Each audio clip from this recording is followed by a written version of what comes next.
think that we need to be equipped to the point that we are at least what Peter said. He said, be ready to give an answer. Not get ready, but be ready.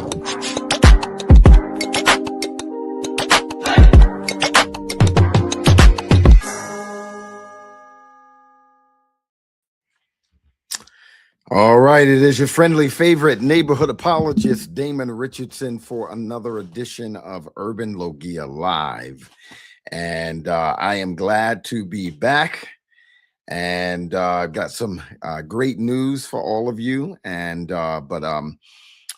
we just want to go ahead and hear from you. Let us know where you are watching. And of course, if you have not already subscribed to the channel, go ahead and just hit that subscribe button, and as well as the notifications, so that you could know when we are live. But already, I see you. I see you. I see you. I see you. O'Shea Morris is in the house. There we go. There we go. I see you. Yes, indeed. Yes, indeed. So keep letting us know where you're. Fredericksburg, Virginia. Thank God for you. Keep letting us know where you are watching from. Say hi. Let us know that you are in the chat. And we are grateful for you. And so the good news, before I bring my brothers up on the stage, the good news is that the doctoral work that I have been involved with for many, many, many years has finally come to a wonderful conclusion, resulting in me being conferred, conferred, I would say, passing my oral defense on yesterday. And I am now officially Dr. Damon Richardson. And so I am grateful for that. I tell you, it feels surreal. And this has been a long journey. I've been talking about it for a long time. And so in many ways, you all have been on the journey with me. And so I am pleased to announce that I have officially finished the program. And so the graduation, however, is not going to be until next May. So I've got an entire year to wait before there is the ceremony, the graduation ceremony. But up until that time, I still get to enjoy walking around, flashing my title out like a badge, saying Dr. Damon Richardson. But no, I am just grateful. Thank all of you who ask periodically, because that has helped me to stay on track, stay focused, and to remember that there's an entire tribe of people who are expecting me to finish. And that helps serve as guardrails, because when you feel discouraged, you're remembering that somebody asked and you've committed yourself to them in some senses by saying, oh yeah, well, you know, things are they're going fine, or I'm stuck here, but you know, I'm still, moving along, right? And so the expectation then is that you're going to arrive at some point. And so that's really helpful, because you do go through those periods where you just feel like giving up, and but you can't. Right? You've already invested a lot of time. You've already invested a lot of money. You have, you've invested a lot of energy, capital, intellectual capital, and thought. And it's just, you've gone too far to turn around. And you want to be an example as well. And it goes for anything, whether it's in pursuit of a degree or certification or whatever it is, whatever your goal, your dreams are, whatever it is, you owe it to yourself to get to the point where you get to experience the exhilaration and the joy that comes from achievement. Nobody can really explain that to you. It's something that you just have to experience. And I promise you, it makes every single second of struggle and pain during the process worth it. Because when you hear those words, or whatever it is that you achieve, and you know that it's a done deal, there's a feeling that comes on you that just can't be explained. And that's of achievement. It's of accomplishment. It's of knowing that you did something worth it. And now you're being rewarded for it. And you owe it to yourself for that reason, and that reason alone, right? And so I would encourage every one of you to hang in there with whatever it is that you are pursuing. Don't give up, no matter how long it takes. At the end of the day, it's not about how long it takes. It's about accomplishing, right, and never giving up and crossing the finish line. So that's my big announcement. But I'm just, again, grateful for all of you. Thank you for your congratulations. Thank all of you for your encouragement. And yes, I am beyond excited, relieved, and I feel like a lot of that shalom has returned. Like, you stay anxious and in chaos and all kinds of things, stress and this, that, and the other. You feel pulled apart, and but it was all worth it, and I'm grateful for it coming to a completion. So I say Oklahoma watching, Beaufort, Georgia is watching. Who else do we have? Yes, thank you so much. Thank all of you. Absolutely, dear brother. And thank you, Shelly Shell. I see you. Shawnee, I see you. Yes, indeed. What a pleasure it is. Thank you. And yes, indeed. Thank you so much. Thank all of you. And shout out from the DMV. It's watching. And yes, indeed. Thank all of you. So let's do this. Let's go ahead and jump in. Keep putting your congratulations up. Also letting us know where you are watching from.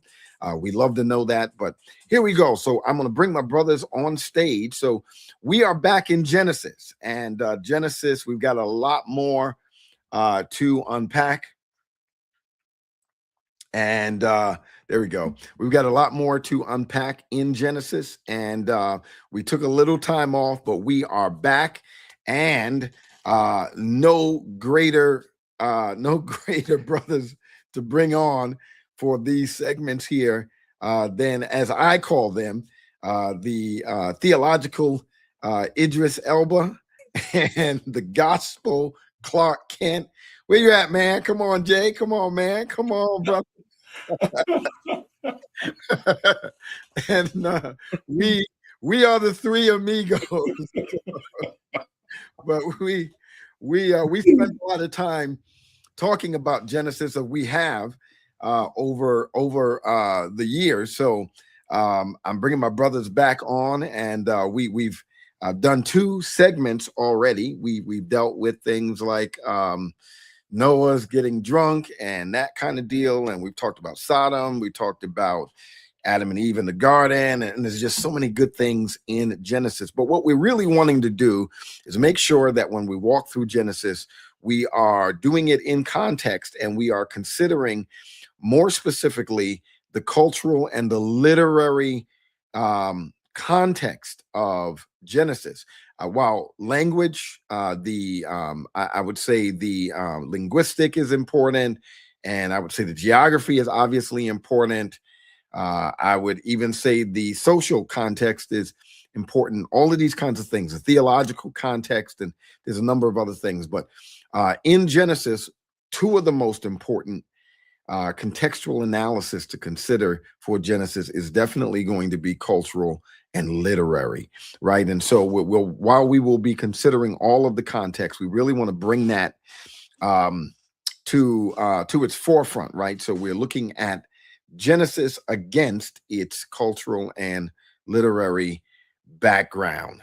And so brothers, jump in, man. Talk to us, and then we can just jump in at I guess wherever we left off or wherever we're going to pick up from. I'm going to just alley-oop to you guys and take us away. Yeah, you guys hear me? Yeah, we can hear you. Awesome. Good. Yep. Man, this is we gotta give one more congrats to Dr. Richardson. 100%. It was wonderful sitting in on his dissertation defense, and it reignited my vigor to pursue the doctorate. I've been telling myself I've been taking this summer off so that I can start in my PhD program, but seeing that was like, man, I need to get on it. I need to join the team and join the field. But it's just good, man. I just wanted to congratulate you again just because this is just a big deal. But as far as literary and cultural settings, especially, I'm just going to embellish it even more. It is extremely important that you familiarize yourself with those two contexts as it relates to Genesis, because of the disparity in time that we have between Genesis, the events that are shaped there, the events that are recorded there, and our time. The world that Genesis inhabits is vastly different than ours. Right. And so Genesis's world can speak into ours. It really can. Right. But if we try to understand Genesis purely from our perspective, you will inevitably miss some things. Now, this doesn't mean that you will miss the gospel or something like that, right? It isn't as if you have to have this in order to understand the gospel. But the point is if you're trying to understand the text as it was written, as it was intended to be communicated and understood, then you have to familiarize yourself with those contexts, because there are things in there that don't transfer over to us as cleanly as you would like. And so in order to interact with the text as best as possible, and to maybe become a fly on the wall, as it were, in looking at these events and understanding them and seeing how they flow into the entirety of the canon itself, you have to have those contexts inside of your interpretive cake mix, if I can put it that way. Yeah. Man, that's really good. That's a real good segue into the conversation, and some helpful considerations for navigating the text of Genesis. And I've seen people say things like Genesis decoded, and I don't like stuff like that. It sounds like Gnosticism, right? Like we're not trying to communicate that there's some hidden meaning, deep under layers and layers and layers. But what we are saying is that when we speak of layers, we're talking about unwrapping layers of culture and literary writing styles and conventions and all of the things that are actually there in the text already, right? So we're not adding anything to it. We're not putting anything to it. We're saying that we need lenses to see the layers that are there, and to unwrap these things, because they're really already there. And we need a certain lens in order to be able to see them as they are, so that they really help to elucidate and shine greater light on the meaning of the text. So yeah, that's awesome. Jay, talk to us, brother. Can you hear me? Yes, sir. Okay, good. I also was privileged, first and foremost, to be there last night. It's just an amazing thing to see, after all the time that Damon has taken to put the work in, and listen to him last night. Yeah, it's super encouraging. I've been talking to the guys about trying to see where I can get on the ladder. Absolutely. Absolutely. You know what I'm saying, and I really appreciate what God has done in his life. One of the sayings that we joked about as we waited to hear what the verdict was going to be was, somebody shouted out, "Who taught you?" And, the fact of the matter is, we all know where that came from, and just to hear that. And somebody also said it's one of the great things to be able to talk about. You already know, Michelle. You already know. One of the great things is being able to talk about scholars that we have learned from and listened to and have read, but we have a person that we can actually quote that we know. Yeah. The validity of the work that he's put in, and the title is just amazing. So big congrats to you, D. Big congrats. Appreciate it, man. Yeah, it's I want to say it's been myself and Rick, for the past probably 2 years, have been going through Genesis and Exodus, and I think one of the statements Rick likes to make is when we talk about we're reading the scriptures literally. What do we mean by literally? Right. Is it because it says these particular words, or literal to the actual culture and context of the time? Yeah. And that's how we have to first understand when we're dealing with the beginning books of the Bible. You know, we have the rule of the first mention, that understanding what that particularly means there to be able to interpret later on.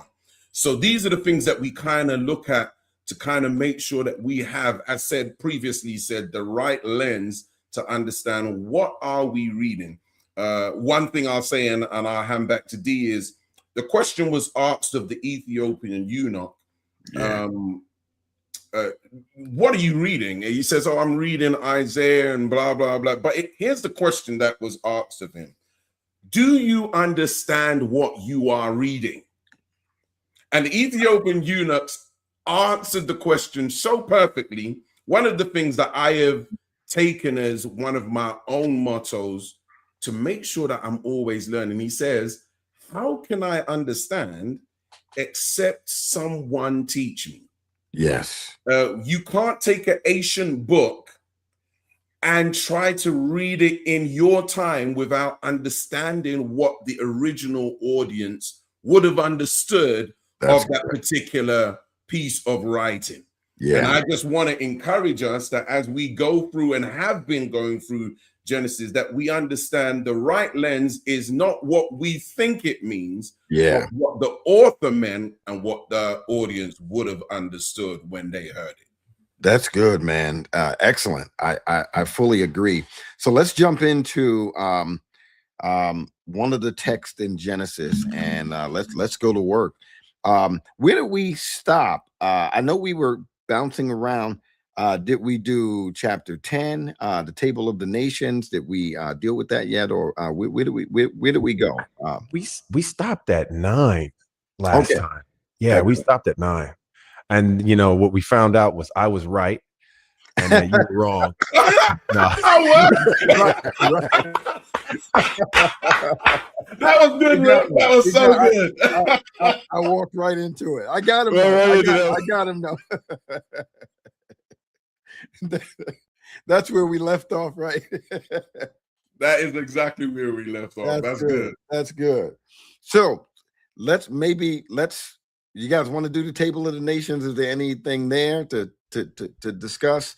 I know typically people tend to look at this as essentially the origins of the nations, Europeans going north, Africans going south, and so forth and so on, and Mediterranean folks staying central, and this, that, or the other.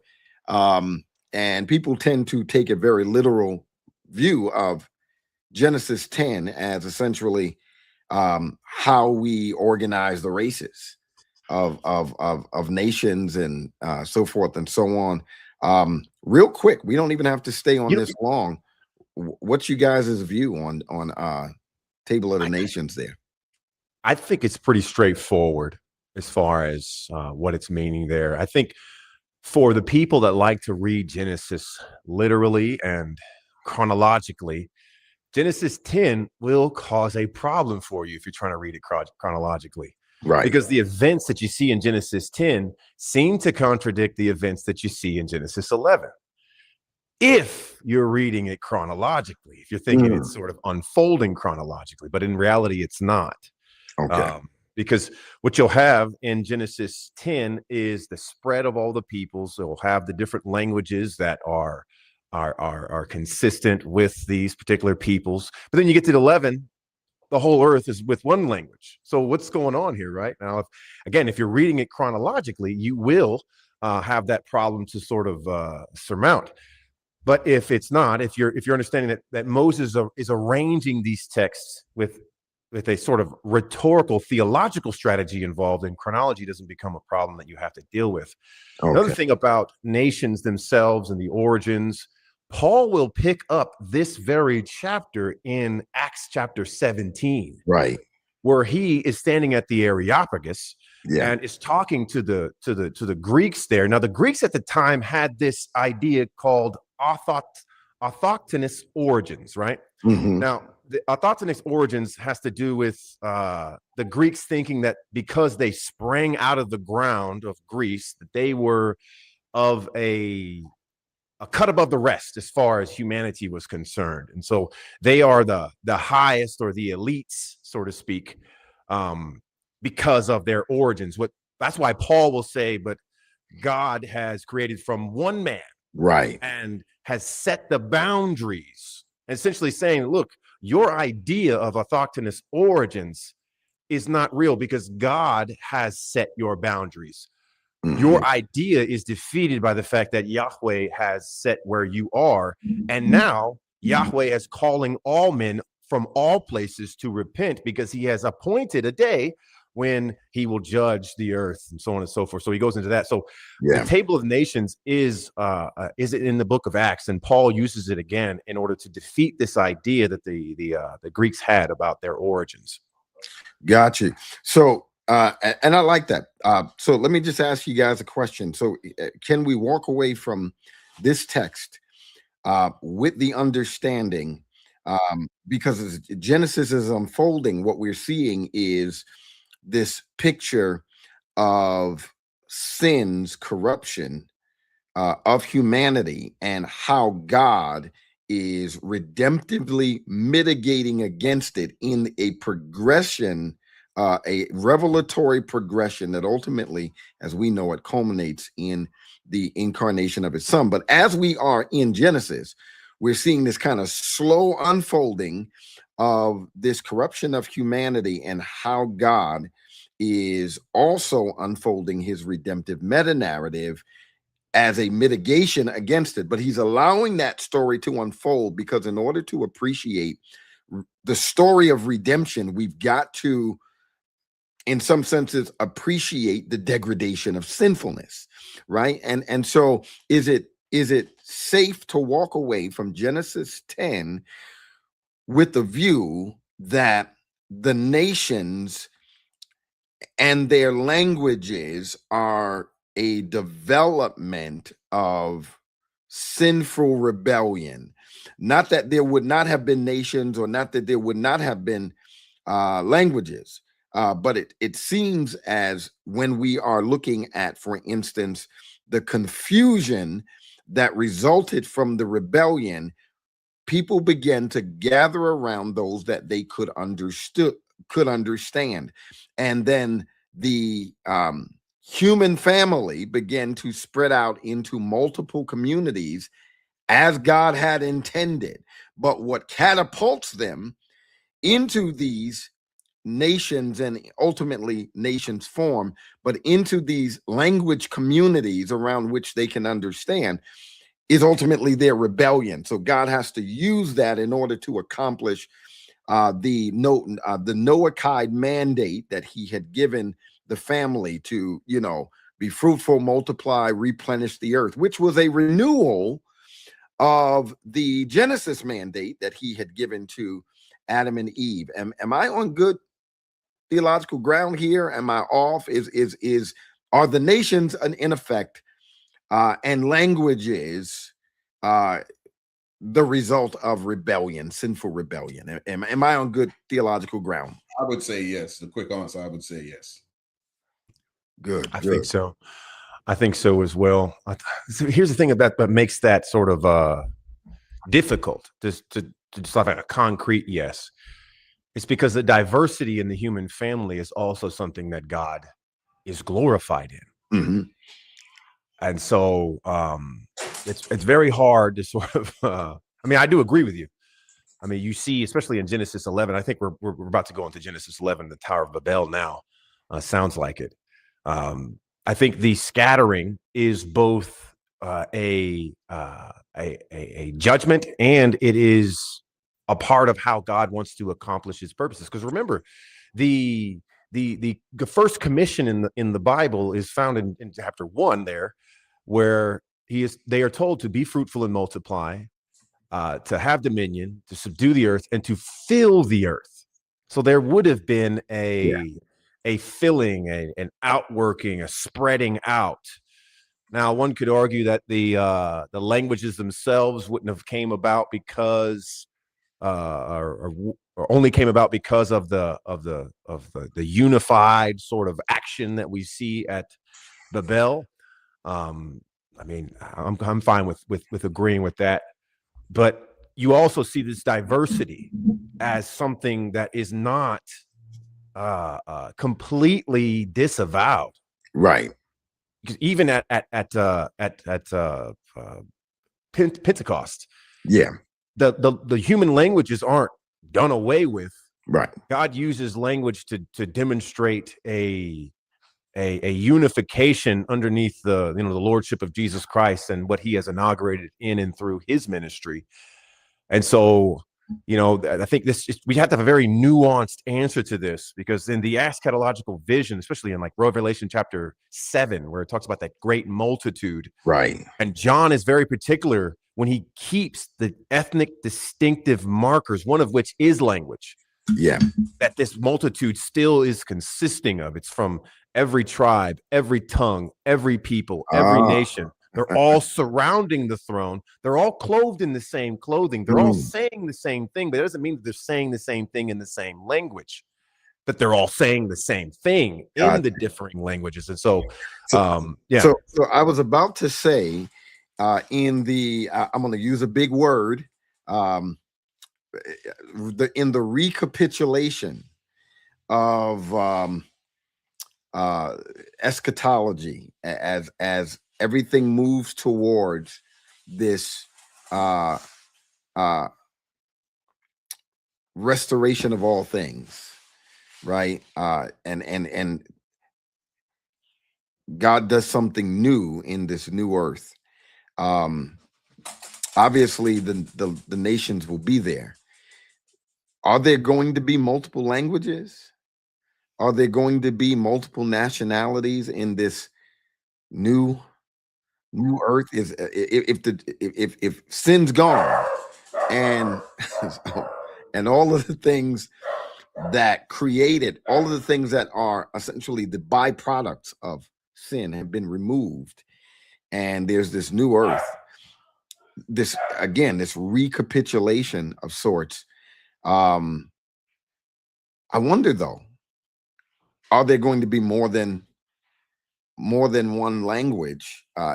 You quoted a text around one of the throne scenes there in Revelation, where there certainly seems to be nations or nationalities of people is the idea, and them speaking in multiple languages. I just thought about that.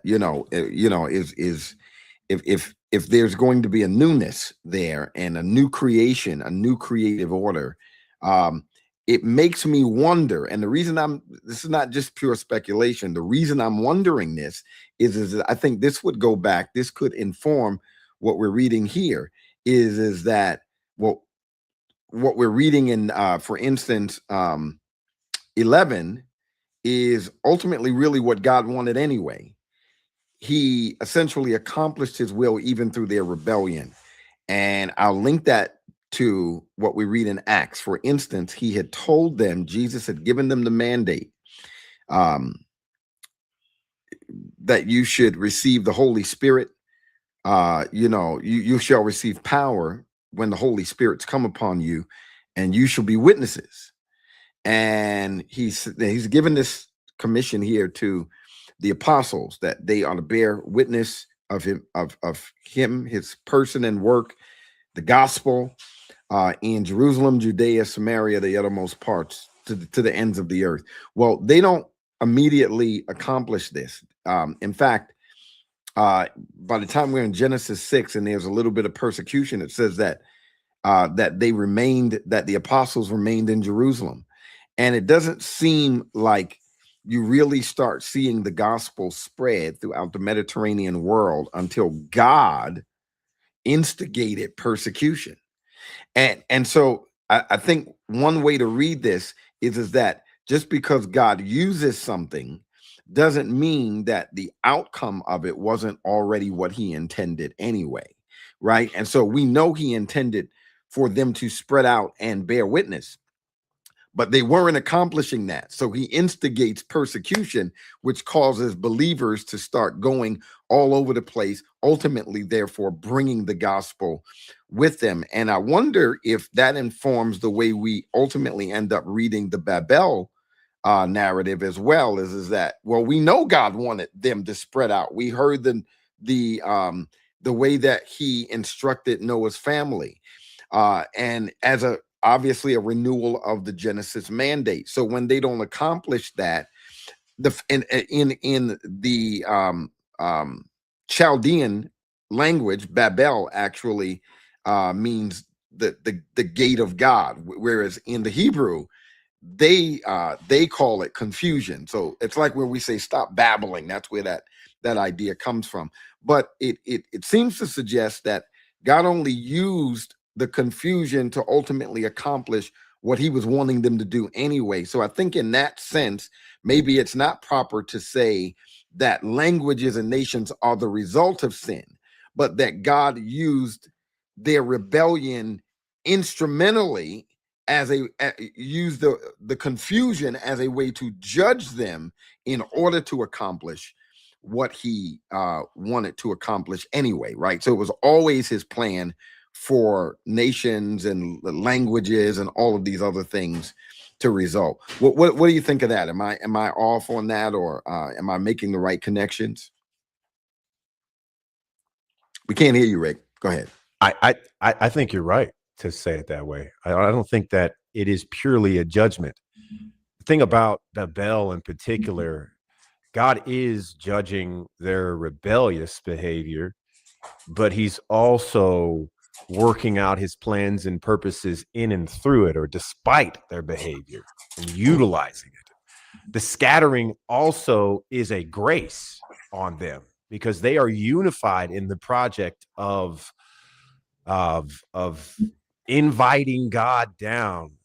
Because what's going on at Babel is a arrogant, rebellious action that's taking place by humanity, but it is also this desire for humanity to have divine presence in their midst. Now, it's pretty much a known fact in Old Testament scholarship now that the Tower of Babel is a ziggurat, or was a ziggurat. Right. And that right there, this is so when Damon opens up this live with, hey, we have to have a familiarity with the cultural setting. This is where this really makes a lot of money for you, so to speak. Right. The historical and cultural setting helps us understand what a ziggurat was used for. The ziggurat was not something that humans use to walk or to assault the divine realm, actually. What it was a sort of executive elevator that the gods used to basically move from the divine realm into the realm where the humans lived and were able to dwell with them. That's why ziggurats were adjoined to temple complexes. And so you'd have a little room at the top of the ziggurat that the deity would come down. And then the thought was he would come down from where he was and then dwell with us in the city. We would be able to reap the benefits of having a deity in our midst, and the deity would reap the benefits of the worship that would now be had because he's in our midst. That's sort of how it worked. And so in that sense, you see Babel as a sort of managed worship or a domestication of God. And when you understand it like that, you'll recognize that human nature has always, sinful human nature, has always tried to do that with God. We've always tried to approach God on our terms, or to manage the divine and say, well, hey, I will enter in this relationship with you, God, but you do this and I'll do that. And that is the transaction. Yeah. And what God does is he rejects it altogether. And what makes this even more concrete is how Moses sets this up literarily, right? How he structures the book in juxtapositioning chapter 11 with chapter 12, because in chapter 11, you have the people saying that they want to make their name great, right? That's Right. their desire. Right. But in chapter 12, God picks one particular man so that I'm gonna he make can your make name great. his name great. Here you go. Come on. And in that regard, he's rejecting the first advance and Yeah. now choosing the way in which it will actually go in and Yeah. through the man that he has chosen, and on the election, on the chosenness, on his prerogative, so to speak, of how he will accomplish his plans. And that is in and through Abram, and on goes the book of Genesis, culminating in the Exodus story that will come about in the next book. But yeah, I think looking at it purely as just people trying to assault the divine realm is really to miss the point of the chapter itself, I think. Yeah. So let me just understand what both of you are saying. So are we saying then that language was always going to be a thing? Because we have, the earth is of one language and of one tongue, and the only time we see the breakout of languages is on the rebellion. So are we saying that language was always the plan of God for man? Because spreading out is one thing, multiplying is one thing, but then the language now is something that we have to be able to answer for. And by what you guys are saying is that language was always a part of this original command that God gave to man to spread out. Is that what you guys are saying? I think nations and therefore languages, because languages is a metonymy for nations, and so I do think that was ultimately God's plan because of their rebellion to stay in one place. So think about it. Think about it. Why is he judging them? Because he doesn't want them to remain there. Remaining there in Shinar as one particular people group with one language seems to be the idea that God is saying, no, that's not what I want to have happen, right? So it seems to suggest that ultimately nations and languages would have grown out of their migration in various directions. But because they settle upon one area in rebellion, their motive was, notice what they say in chapter 11, come, let's build ourselves a city and a tower with its top in the sky. So that speaks to, of course, what Rick was just talking about in terms of worship. But when they also said this, they said, let's make a name for ourselves, otherwise we will be scattered throughout the earth. There's an indication that they seem to know that what they were doing wasn't what God wanted, and therefore God creates confusion in their language in order to ultimately accomplish what he wanted to naturally evolve out of their various migrations. It's like saying, okay, the gospel spread again because of persecution, because the people didn't want to leave Jerusalem. Would we conclude then that what results from that is sinfulness, or would we conclude that, well, that's what God ultimately wanted, and he just simply utilized kind of like a mother bird making the nest just a little less comfortable, so as to kind of prod the baby to take your leap, get out of the nest and fly. Otherwise, you're not going to survive, right? And so they've got to let some of the thorns kind of stick through after a while, so that the bird gets the idea that you're no longer welcome here. You've got to get out and fly. And however God accomplishes that ultimately is just the medium to get people where he was wanting them to go anyway. So I do want to back up for a second where in 4, let's build ourselves a city and a tower with its top in the sky. Rick, how would you link that with what we read later? Because again, we're looking at some of the pagan cultural ideas. As people are moving away from God, Romans 1, they are also simultaneously suppressing the knowledge of who God is, the knowledge of truth, and we start to see some development of worshiping other deities and all kinds of things that they have invented. Am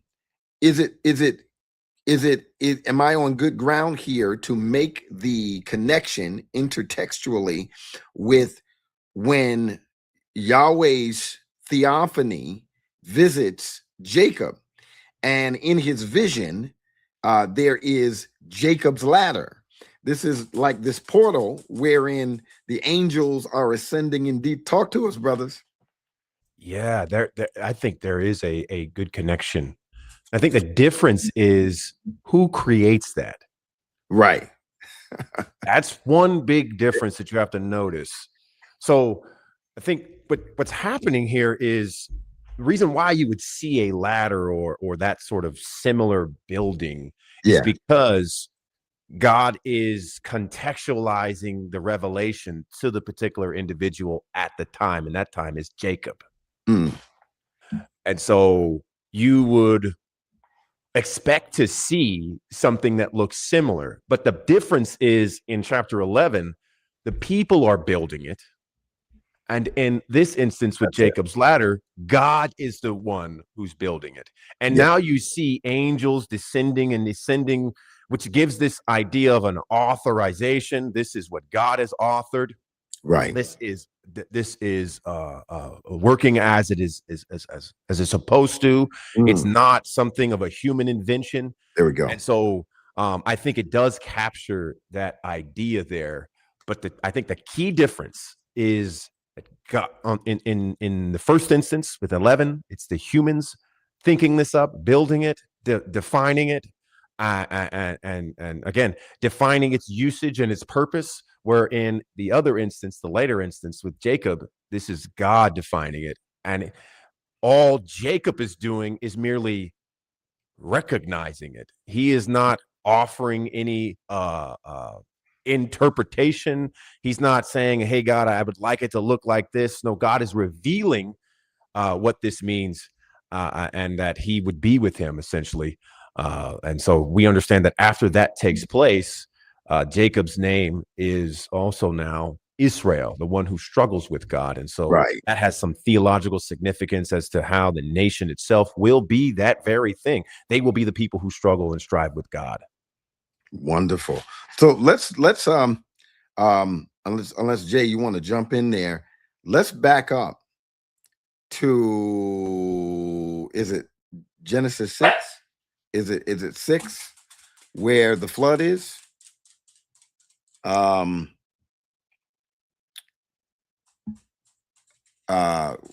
begins to warn Noah in chapter 6, and then in chapter 7 they enter the ark, and then there's the flood. So let's go to chapter 7. Let's talk for a minute about the flood. All right, so let me just read this text here just really quickly here. All right. Chapter 7, verse 7. So Noah, his sons, his wife, and his sons' wives entered the ark because of the floodwaters. From the animals that are clean, and from the animals that are not clean, and from the birds and every creature that crawls on the ground, 2 of each, male and female, came to Noah and entered the ark just as God had commanded him. 7 days later, the floodwaters came on the earth. In the 600th year of Noah's life, in the 2nd month, on the 17th day of the month, on that day, all the sources of the vast watery depths burst open. The floodgates of the sky were open, and the rain fell on the earth 40 days and 40 nights. On that same day, Noah, along with his sons Shem, Ham, and Japheth, entered the ark, along with Noah's wife and his 3 sons' wives. They entered it with all of the wildlife according to their kinds, all livestock according to their kinds, all the creatures that crawl on the earth according to their kinds, every flying creature, all the birds, every winged creature according to their kind. Two of every creature that has the breath of life in it came to Noah and entered the ark. And I can go on and on and on about the flood waters surging, greatly increasing on the earth. The ark floated on the surface of the water in verse 18. It's the water surged even higher on the earth, and all the high mountains under the whole sky were covered. The mountains were covered as the water surged above them more than 20 feet. Every creature perished, those that crawl on the earth, birds, livestock, wildlife, and those that swarm on the earth as well, as all mankind. Everything with the breath of the spirit of life in its nostrils, everything on dry land died. He wiped out every living thing that was on the face of the earth, from mankind to livestock to creatures that crawl to the birds of the sky, and they were wiped off the earth. Okay.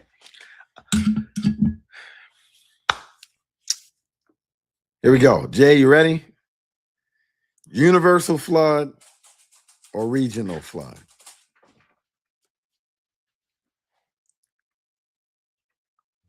Universal flood or regional flood? Did the flood waters cover the entire earth, as in every part, or did it cover regionally all of the known earth that they knew in a particular region where people lived? Because obviously people were not living all over the earth as they are today. So how would we, and we get that things in scripture are being described phenomenologically. That is how, as they appear to them. So when they say it was all over the earth, as far as they know, from their perspective, that's true. They're communicating what seems to be true to them. This is, as you know, so what do you all think? Regional, global, as in every part? Yeah. What's Moses telling us here? I think that framing there is honestly not the right framing to have, because it puts us in this either or, and there's really about 5 different views of the flood. So you have the popular one, which most people interact with, which is the global worldwide flood view, flood geology, essentially. And that is the entirety of the earth was inundated in a flood everywhere. The tip of Argentina, the top of and think of any place in the world was underneath the water, right? Then you have the next view is a local flood theory. Right. After that is a participant perspective view, so meaning that the family members, Noah included, from their particular view, they thought it was the entirety of the world. And so even in that view, that's still advocating for a local flood view, but regional, from their perspective, it was all, the whole world. And then you have the liberal theological contribution, if you could call it that, and that is the mythological view. This is just a myth. Yeah. And then there is a 5th view that I sort of adopt, which is this isn't my view at all. I didn't come up with it. This is from a book written by Drs. Tremper Longman and John Walton. They wrote a book about the flood itself, and that is what they call the author's view, and that is a theological history and a rhetorical hyperbole view. Well, they will call it a regional flood that has cosmic theological implications. And so in that regard, it is a global flood, but it's not meant to be historically or scientifically reconstructed, because Moses is not speaking to science. And if it was, this is part of their argument as to why they don't think it's a global flood, is because there is zero record in the geology of a global flood. Right. We would see it. And so those are the varying views. My view is that last view there. Yeah. Yeah. I think that that view encompasses the all of the regional aspects of the flood. It encompasses the phenomenological perspectives. And what it seems to incorporate is, while those things physically did occur, the reason the story is being told is because it's also serving a greater theological purpose. So I think all of that is true, right? It doesn't mean that the flood didn't occur, right? Because that would be the liberal view, that this is a myth. So we're reading about something that's a historical event. Just to be clear, this is a historical event. This event was an actual flood of some proportions that resulted in the complete devastation of life, aside from all of the persons who did enter into the ark. So just to be clear, we're saying that that is literal, what we're reading there, in terms of it having occurred, as in a flood, loss of life. Talk to us though about the animals. And we'll get to the theological piece, but should we be understanding that part literally, as in, well, here's how animals survived. They had to get in the ark too. Now, I don't think that we should think that this is how animals survived, because again, I don't believe that Moses is recording a global deluge. He's recording probably a cataclysmic regional flood that took place that was huge, that absolutely was devastating.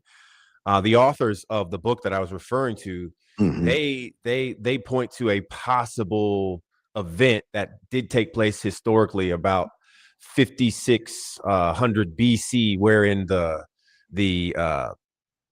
you know how, like, I think it's the Caspian Sea was formed, where it broke through and it just flooded that entire region where Ararat is. And you can tell that's where like Armenia and all that place is, and it sort of affected that area there.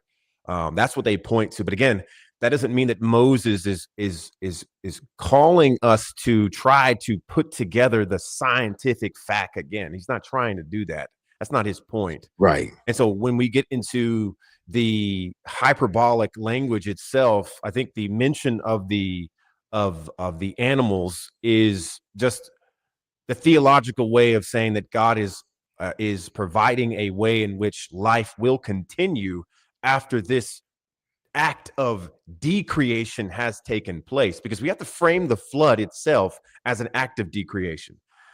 The world starts off in a state called tohu vabohu, formless and void. It's sort of like a undifferentiated land and water, sort of watery mass. There's no lines, there's no boundaries. But then you see in Genesis 1 where God draws, he separates the waters above, the waters below. He sets the boundaries for the land. And so now you get this sense of God is ordering the entirety of the cosmos, where thing will be and where thing won't be. All of that. Yep. And then as a result of human sin, God plunges humanity, or the earth itself, back into that state where the waters are now, there's no boundary anymore. And then you see at the end of the flood narrative, God promises to not do that again. And so he sets the boundaries back afterward. And so I just seem to think that because those are all present in the text, that the mention of the animals is functioning more theologically than it would be, I guess, to use our modern use of the word literal, it would, functioning more literally. I don't think it's because I don't even think that the dimensions of the ark are meant to be literal. I don't think they are. I just don't think they are. I don't think that's the case. So given that view, Um, do you think that might leave room for somebody to say, if you feel that there's some liberty there to think that, well, that's kind of metaphorical. It's theological there. It's not something that really happened. What's the stop? I mean, how does that not put the foot in the door for the person to say, well, I really don't think he's saying that he's meaning that about the people either, right? Nobody really went into the ark, right? If the animals didn't go into the ark, then perhaps the people didn't go into the ark either. Maybe this is just serving as a metaphorical way of saying something else, right? And so I would be cautioned to give up that kind of ground, because I don't see any other way to stop somebody from putting their foot in the door and say, hold on. Well, if that's the case, I don't think people went in either. That we're not looking at people being saved from loss, or animals and people being saved from, because the text repeats like several times, and everything that was breathing died, perished, right? And so if that's true, and that's not hyperbolic, if that's not some synecdoche, then everything that was breathing other than what went into that ark died. Now, if I'm saying there's global, if I'm saying it's regional, then I am accounting for the fact that there are other animals in other areas. So I do not believe clearly that all animals survived because two of possible every kind of thing fit into the ark. There's clearly other animals out there. So if this is regional, I could see where there's the preservation of some animals and the rest perished, just like there's the preservation of some people and the rest perished. But I don't think clearly that all animals everywhere upon the face of the earth perished. And the reason that we were able to get giraffes again and lions, and this is all possible species of animals, 2 by 2, went into the ark. I think that would be insane.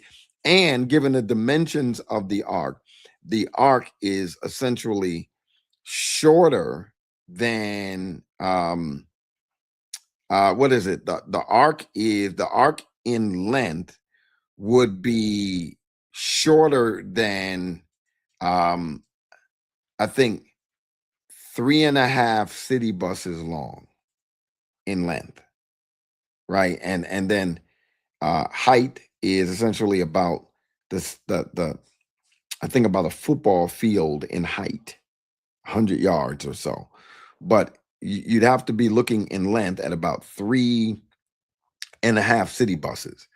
That's not a whole lot of room for everything possible. You know what I mean? So it's big, but it doesn't even begin to compare to any of your like Carnival cruise lines. It's like it's not even a quarter of the size of a Carnival cruise liner. Like that is huge. But the ark in dimension is a sizable boat, but it ain't gonna house every possible animal of every kind, so that animal species only survive because 2 of each are preserved in the ark. So I definitely would not agree that that's what's going on there, that certainly there are other animals. But I do think that there is some indication of preservation of life versus judgment. And in this particular area, because of what? Because of corruption, because of the spread of sin. And so again, there's this constant redemptive mitigation against this spread of and corruption of sin and humanity, and how God is constantly bringing about judgment as he is simultaneously unfolding his redemptive plan. But but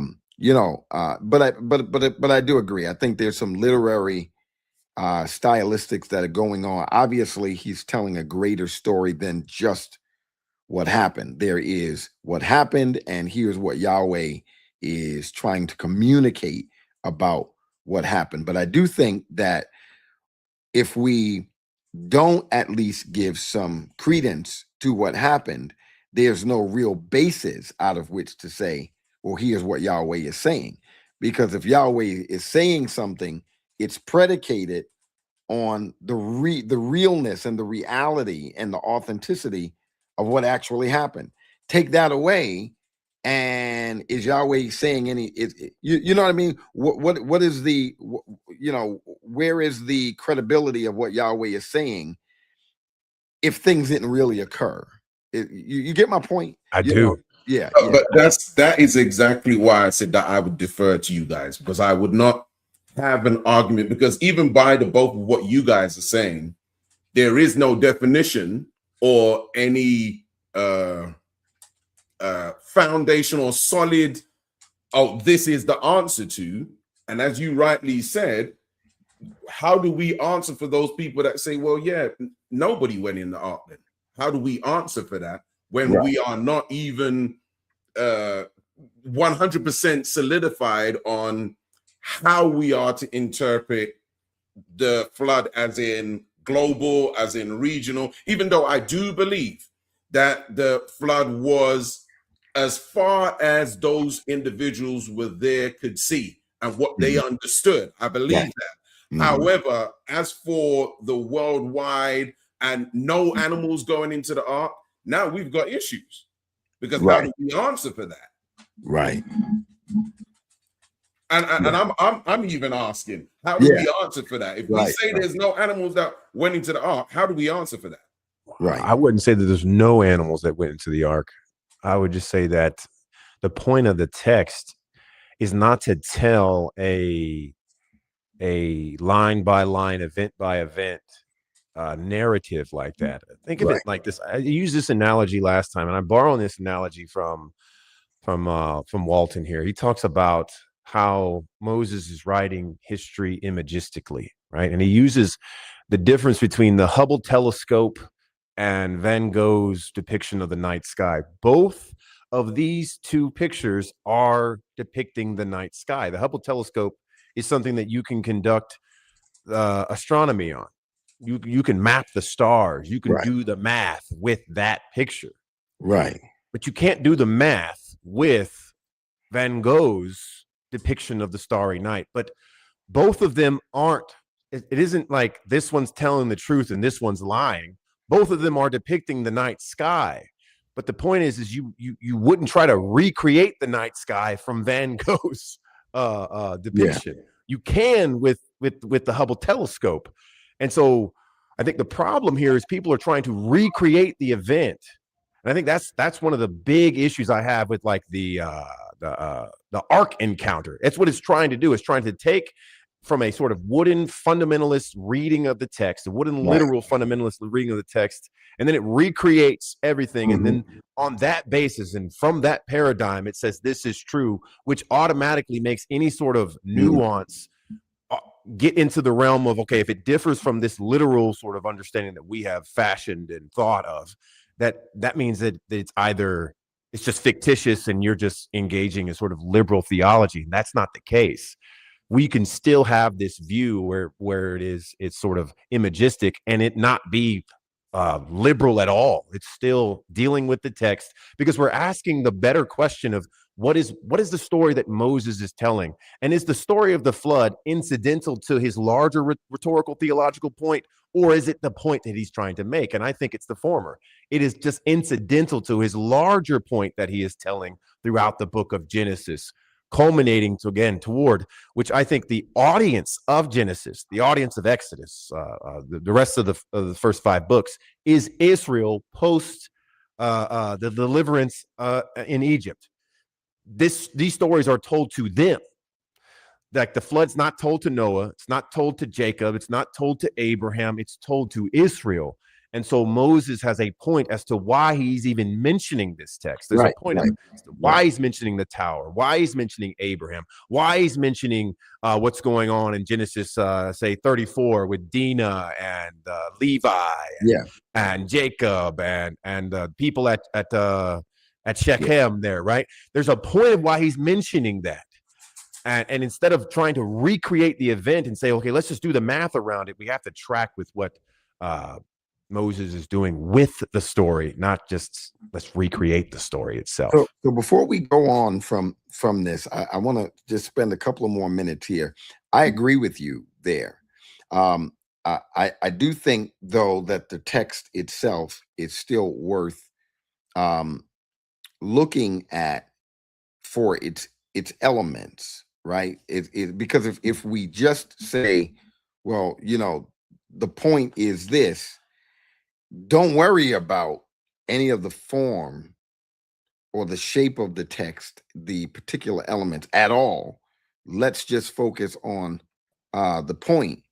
Then it seems like the point itself starts to lose value if none of the things, the elements in the text can be trusted to be literal in some sense, right? So I get that we should not be trying to reconstruct scientific exactness and all of these kind of things from the text. But as we consider the point, we should in the process of considering the point, at least be able to look at the text and say, this happened and this didn't happen, right? Or this is real and this is not real, right? I think that's legitimate. Like, was this either a flood or not? Like, I don't have to have all the details, but I ought to at least be able to look at the text and say, so there was an actual real flood that people died in. Like, that did happen. I ought to be able to look at the text and at least conclude that Yahweh is making a distinction. That I think what he's saying, I like what you said, because that's what we've been doing this whole time, is why is Moses saying this? Why does God have him saying this? Because when we see 8 people being saved in the ark, they are being preserved against the backdrop of corruption and other things going on around them. So there is this distinction between them in the ark being preserved and then those around them perishing. And I think as Israel is walking through the land, preservation is a theme in Genesis. God keeping his people as an ecclesia, as a called out group of people, preserving them as those who are perishing around them in all of their rebellious culture and all of that. There is a distinction between these folk here that God is with, preserving, and those folk around them who are lost and in rebellion. And the flood narrative seems to capture that theology, but it can only capture that theology against the backdrop of some historical event. So when he's talking about Jonah, that actually happened, and yet it's serving to inform a later generation about the dangers of becoming obsessed with the cultures of the world. You see what I mean? And so I'm saying I do. Yeah. Be some value and some validity to looking at these as real historical events, even if we don't make too much of it, but some basis of being able to say, okay, this is what happened, right? And we don't have all the details, but here's what we can make of this. And then here's the point. But if we just talk about a point, what value is the point without being able to know what to do with the historical piece? Like, what do we do with that, right? And so, but I do get you. People do make more than they need to out of it, and then they get hyper fixated on the size of the ark and what actually fit, and then you get stuff like the ark encounter and all that other stuff. Yeah. Right. I agree with you. I agree with you there. So I think you're right on the money with that, because that's how the biblical writers deal with the event. They do not treat it as some mythological fictional story. When Peter recalls it, he utilizes it. He says, look, the flood actually took place. That's exactly where I was going. But then he uses it for its theological purpose. But again, he's still referring to it as an actual historical event. Mm-hmm. Like in Second Peter, he'll use it, and then where it talks about in where's the Second Peter chapter 2, verse 5. If he did not spare the ancient world, but preserved Noah, a herald of righteousness, with 7 others, when he brought a flood upon the world of the ungodly. Right? He talks about Sodom and Gomorrah, another event that took place. And so, but he uses it to frame this sense of, hey, these scoffers, because he starts off chapter 2 talking about, hey, there's scoffers back then, there's scoffers right now, but look, God has receipts. Let me pull them up. Because they were scoffing when the flood was coming. They were scoffing at Sodom and Gomorrah, but don't worry about the scoffers, because God will deal with them. Right. And just so you want to know if God will deal with them, let's see how God dealt with them before. And so he's again referring to the flood as a historical event, which I think it is. I think it's an actual flood did take place. Right. But the point of it was to demonstrate that God judges sin. And that's what Peter's doing with the flood. So he is both acknowledging that it is a historical event, but then you see him quickly pivot to the use of it, where it's how he can employ it theologically to make the point to his current audience at the time. Right. I think that's the sort of proper way to look at the flood, because that's how the biblical writers are dealing with the flood. Absolutely. Yeah, that's good. I wanted to spend at least a little time on this so that we could look at, again, the literary cultural context and obviously consider the theological context. So that is a part of the contextualization as well. So, what's the theological context here? Where are we going from here? Is it Genesis 22? Where are we going from here? I think that was the next one on the list. It was Genesis 22. Yeah, Abraham and his son Isaac. All right, somebody want to read that? Somebody want to read it? What verses are we going to be reading from? Because that's a big chapter. I can read the whole chapter. We can skip around. We're mostly talking about, of course. It stops at verse 19 in terms of the episode of the sacrifice of Isaac, right? So we can even kind of skip around there, read some of the main verses in that 1 through 19 pericope.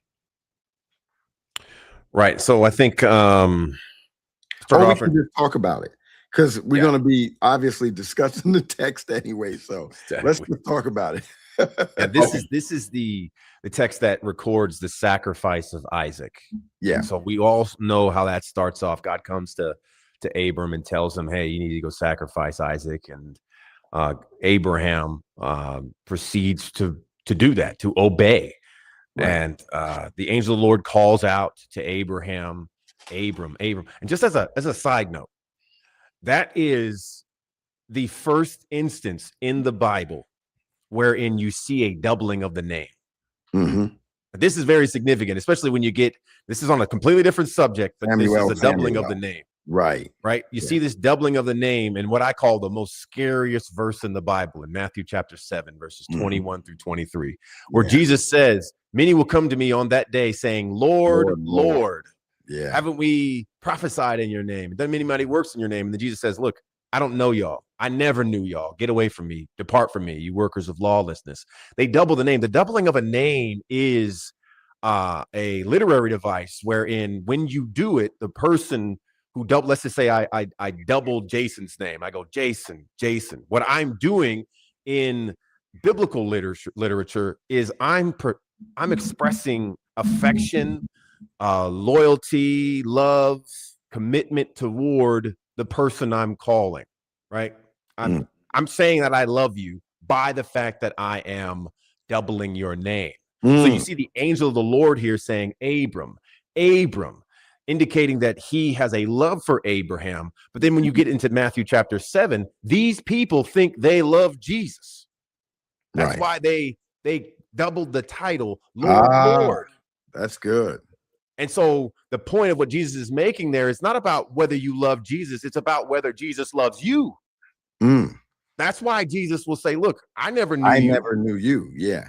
I never knew you. Not that, hey, I knew you and then you did something and now I don't know you. Jesus says there was never a time when I knew you, but you've convinced yourself that you do. And you know that I think the basis for why they are unknown by God is they base the relationship with Jesus on their works and not on his ability to save them. And I think that's what the big difference is as to why. But this is the first instance in the text where you see a doubling of the name, and then you see it progressed out. That's good. As it So it's not merely about emphasis as it's often stated, you know. So your emphasis, truly, I say unto you, that's emphasis. And so that's really good. I like the elucidation there from the culture, so that it really shines a little bit more light on why we actually see things written. And so again, when we say literary, we're saying how things are written, the conventions, the style, why this was so, and how people understood it. And so that really does make a lot of sense, you know, as you read the text there. What else do we have going on here in Genesis 22? Talk to us, Jay. Verse 2, take your son, he said, your only son, Isaac, to the land of Moriah, and offer him there as a burnt offering on the mountains I will tell you about. The first thing that I want to pull up is that term, your only son. We have the word there is not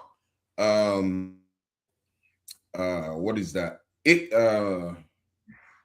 The word here is Yachid. What's the other word? It just slipped my mind. Echad. That's the word I was looking for. Echad. This is not the word Echad here. This is the word Yachid. And the question would be, how is God calling Isaac his only son when he has Ishmael? But this was the only son of promise. This was deemed as his only son because Abraham asked God the question, can not Ishmael be put before you and put before you as the one to be the promise? And God told him no. So the use of this word here as only, even though he has two sons, literally, the term only is pointing towards the only one of promise. The last time we spoke about the different lines of generations that God would be speaking from, whether it be the line of the devil, the serpent, or the line of Christ, or the line of that which will bring forth that seed. And we see here that Isaac is that one from which Jacob would come, basically. The good seed, the good line that would bring forth the children of Israel. So just seeing that only son, just making sure we understand why it's not only in the sense that he doesn't have any more sons, but the only as the only one who was promised.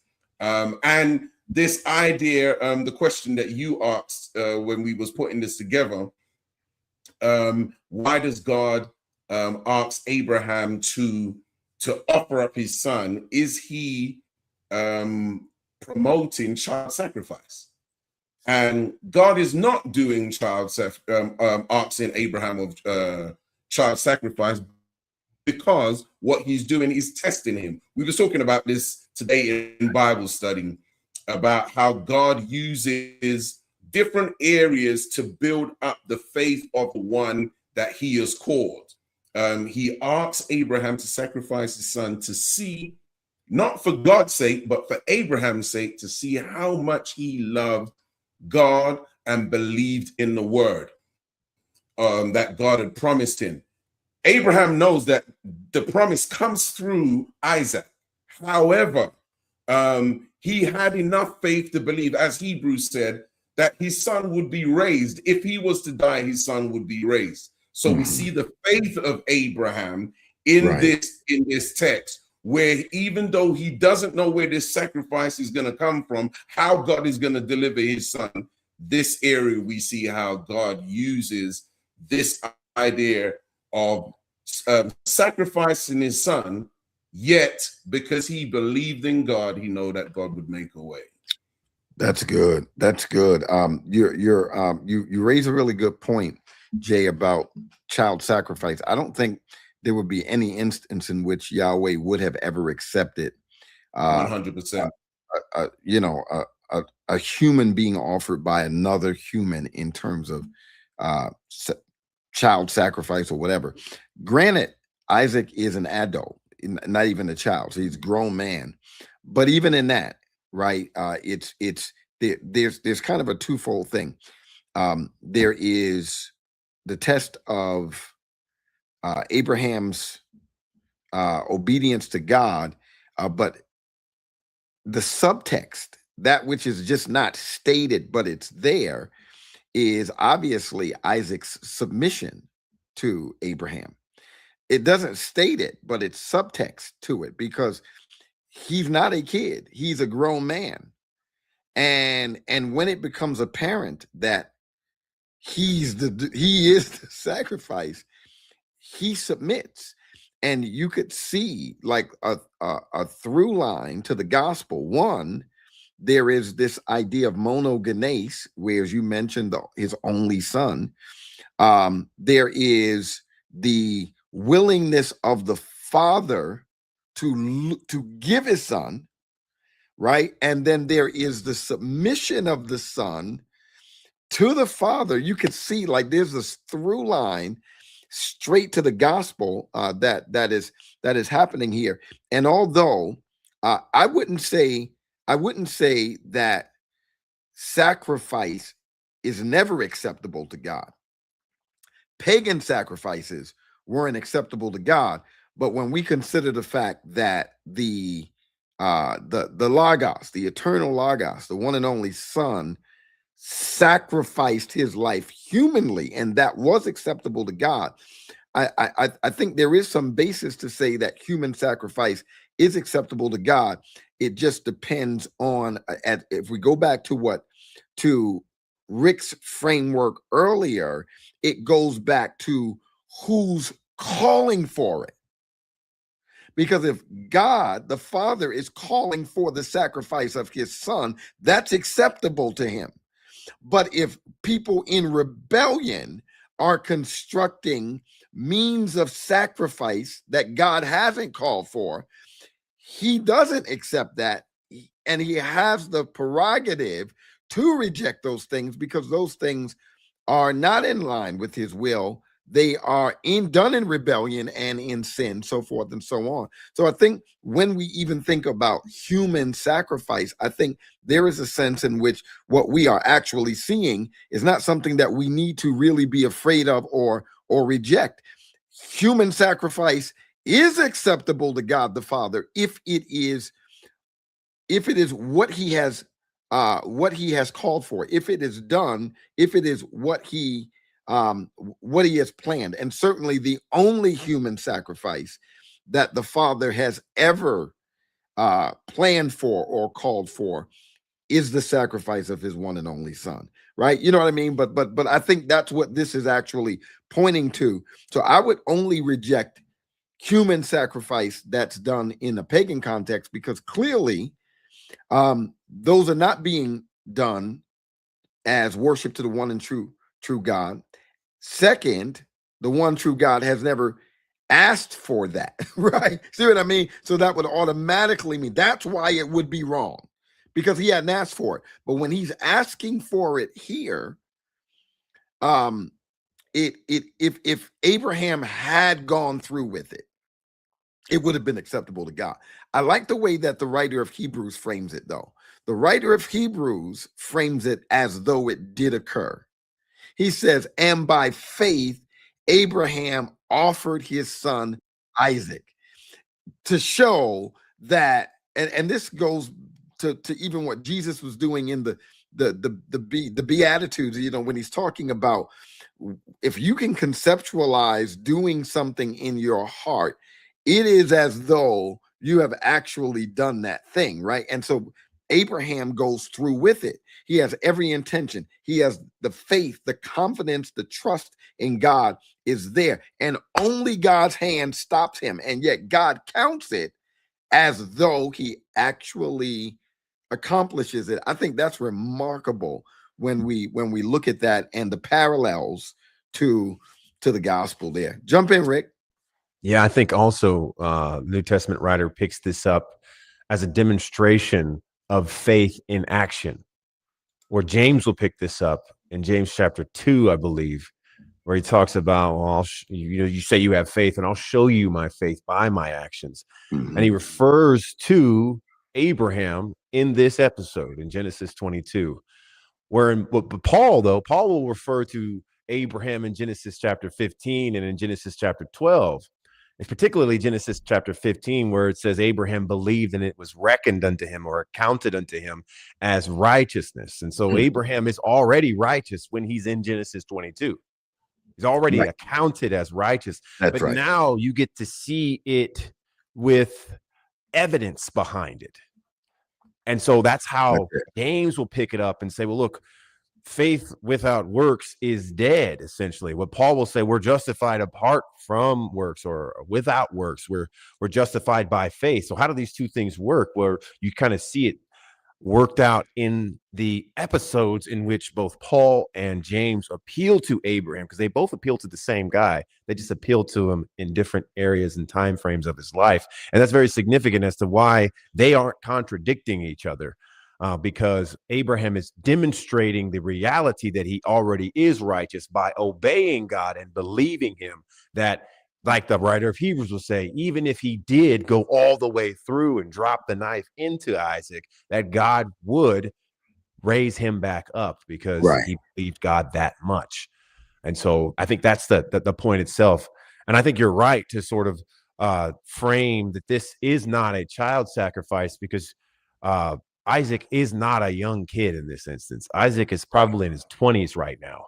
He is a grown man, and he is, as being that, having the faculties and the volitional ability to say, hey, I don't want to do this, but he does. And I think it demonstrates there's just too many overlaps theologically and sort of what we would say typologically with what Jesus does. As you see, I mean, even the location has a sort of typological significance, because it's the same location that the threshing floor is eventually bought at, and Jerusalem is built in this same area later on. And so they believe that the Temple Mount is at the same location wherein Isaac is offered, where the temple is built upon, in the same spot. And so there's just too many overlaps wherein you can't. You know, I'm one who always likes to caution and say, hey, well, let's not just rush to Jesus real quick. Right. But this is one where, rush to Jesus, because it's just too much overlaps here. Yeah. Way too much overlaps. Yeah.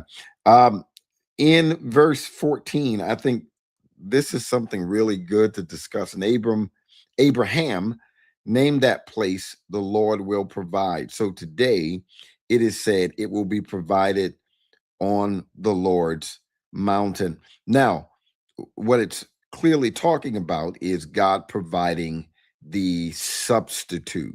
And so you've got some, redemptive theology going on there, but Yahweh is the one providing the ram. The ram is the substitute in place of Isaac.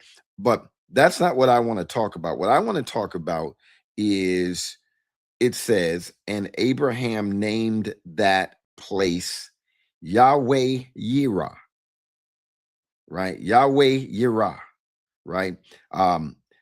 Others might recognize Jehovah Jireh, but that's not the reading. It's Yahweh Yireh, right? That means the Lord provided. Now, the reason I want to bring this up is to kind of pop the balloon on a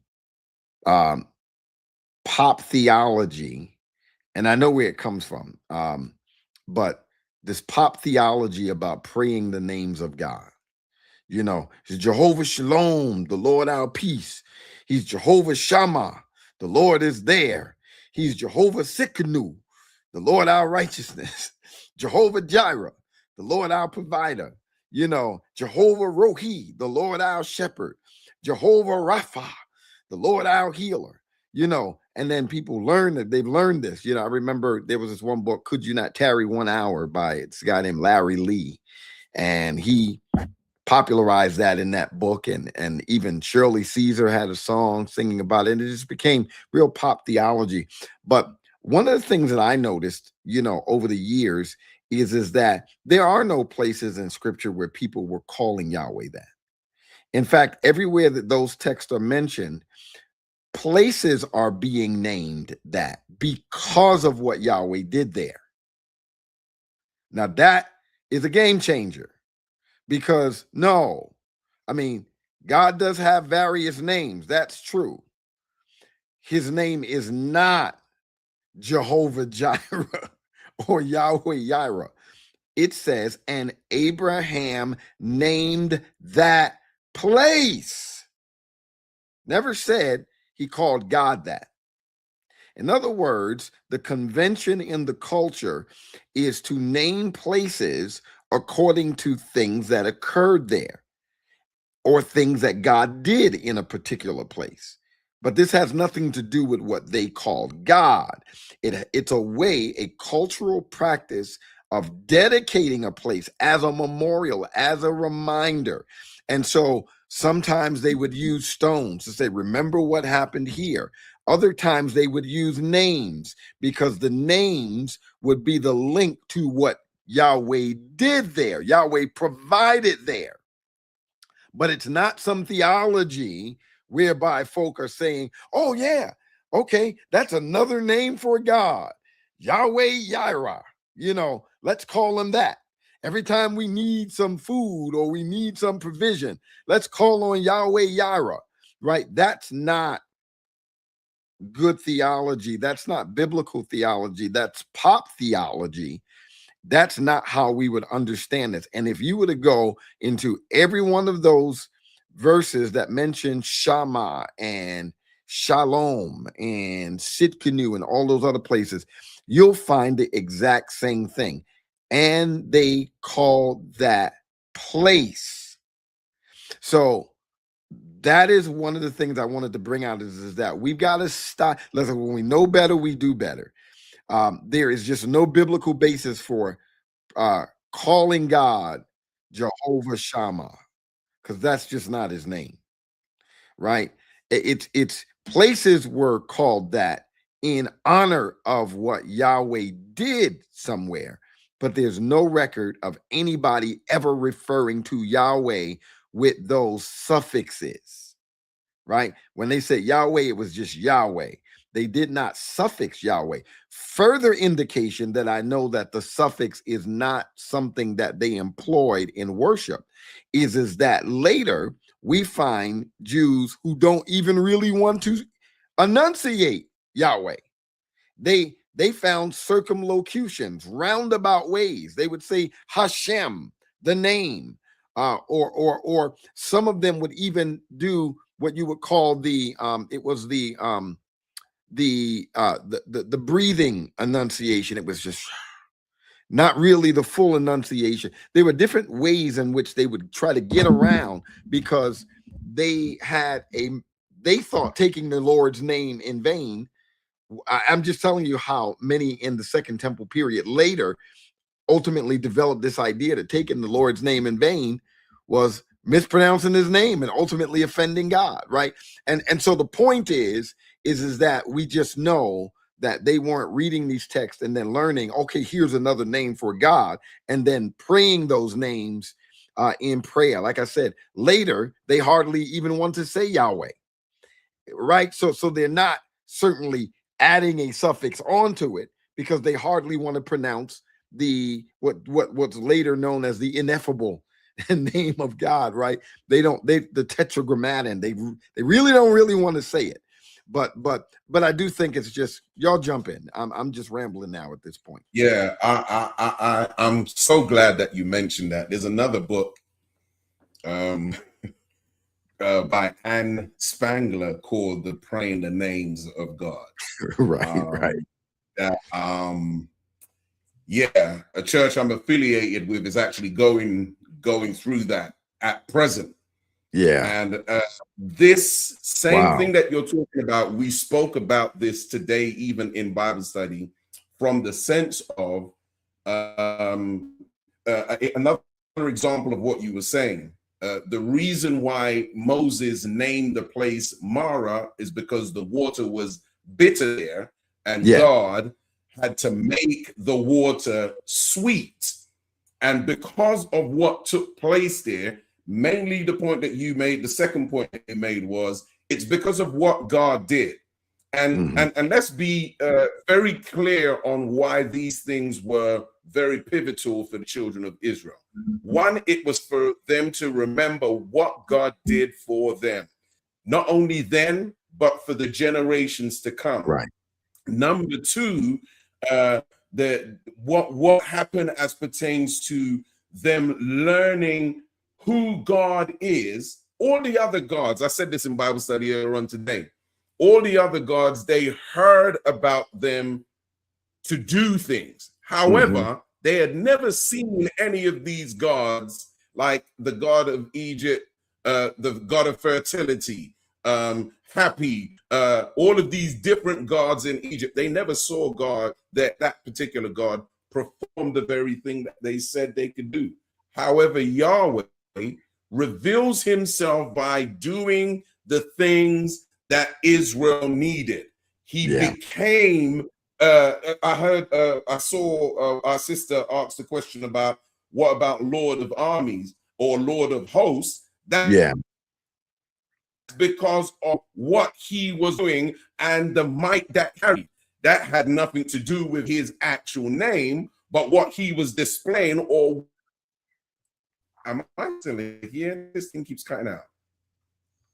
Am I still here? You are freezing up. Yeah, you're freezing up a little bit. Yeah, I hear you, but yeah, you're freezing up. You can still hear me, but okay. I didn't know if I was still here. Yeah. So just to reiterate the point that it's all to do with God making known to Israel that he is the I am. He is the one that can deliver.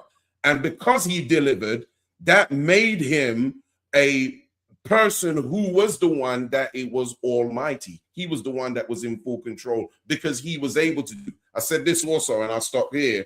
The children of Israel was mocked by God because they made inanimate things and served these things, even though they knew that the idols couldn't speak, couldn't walk, couldn't talk, couldn't do anything. However, Yahweh was the one that did all of these things for them as the one that was in control of all things.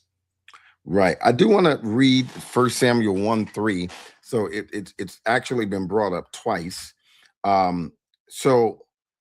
She's not using, it's important to recognize the voices in the text. Hannah is not using the name Yahweh Sabaoth, which is what the Lord of hosts, that's how that would read in Hebrew, from Seba, which means army or host. Here's what it says. It says in verse 3, this man would go up from his town every year to worship and to sacrifice to the Lord of armies at Shiloh, where Eli's sons, Hophni, Phinehas, were the Lord's priests. As we go down, it talks about Hannah would weep and she wouldn't eat. Her husband saying, why are you and then verse 11, making a vow, she pleaded, Lord of armies, if you will take notice of your servant's affliction. So this is not essentially his name, right? So you'll notice what, so let me frame it this way. The reason that the writers are necessarily not really titling God, but framing God in this way is to communicate God's sovereign and divine protection of them, right? So they're saying this is who he is. So we have to think beyond name as titular or as a title, a way of vocatively referencing somebody, as in Jason, Rick, Damon. When he's being referred to this way from a literary standpoint, it is communicating something about him, not that this was his name in terms of the way in which they worshiped him or called him on a regular basis. And so in verse 11, what Hannah is doing here is exactly what the historian, be it Samuel or whoever, is actually doing. In verse 3, he says that Hannah's husband, who would bring her there, would go up to worship and to sacrifice to the Lord of armies at Shiloh. And so then in verse 11, it actually has them, or has her, actually accomplishing that. Making a vow, she pleaded, Lord of armies, if you will take notice of your servant's affliction, remember and not forget me, and give your servant a son, I will give him to the Lord all the days of his life, and his hair will not be cut. While she continued praying in the Lord's presence, Eli watched her mouth, and Hannah prayed silently, so forth and so on. Well, one of the things that we've got going on in the text is, which goes back to Genesis, is we can see indication of essentially two Yahweh persons here in the text. One Yahweh is present according to the text, and she is aware of Yahweh's presence. And one Yahweh she is essentially talking directly to. And you'll notice the text, it says, she says, well, she pleaded, Lord of armies, if you will take notice of your servant's affliction. But then later it says, she says, to that Yahweh, I will give him to Yahweh, to the Yahweh, all the days of his life, and his hair will never be cut, right? And so what we have there in the text is very similar to what we see in Genesis. One Yahweh, who we ultimately realize is the Father.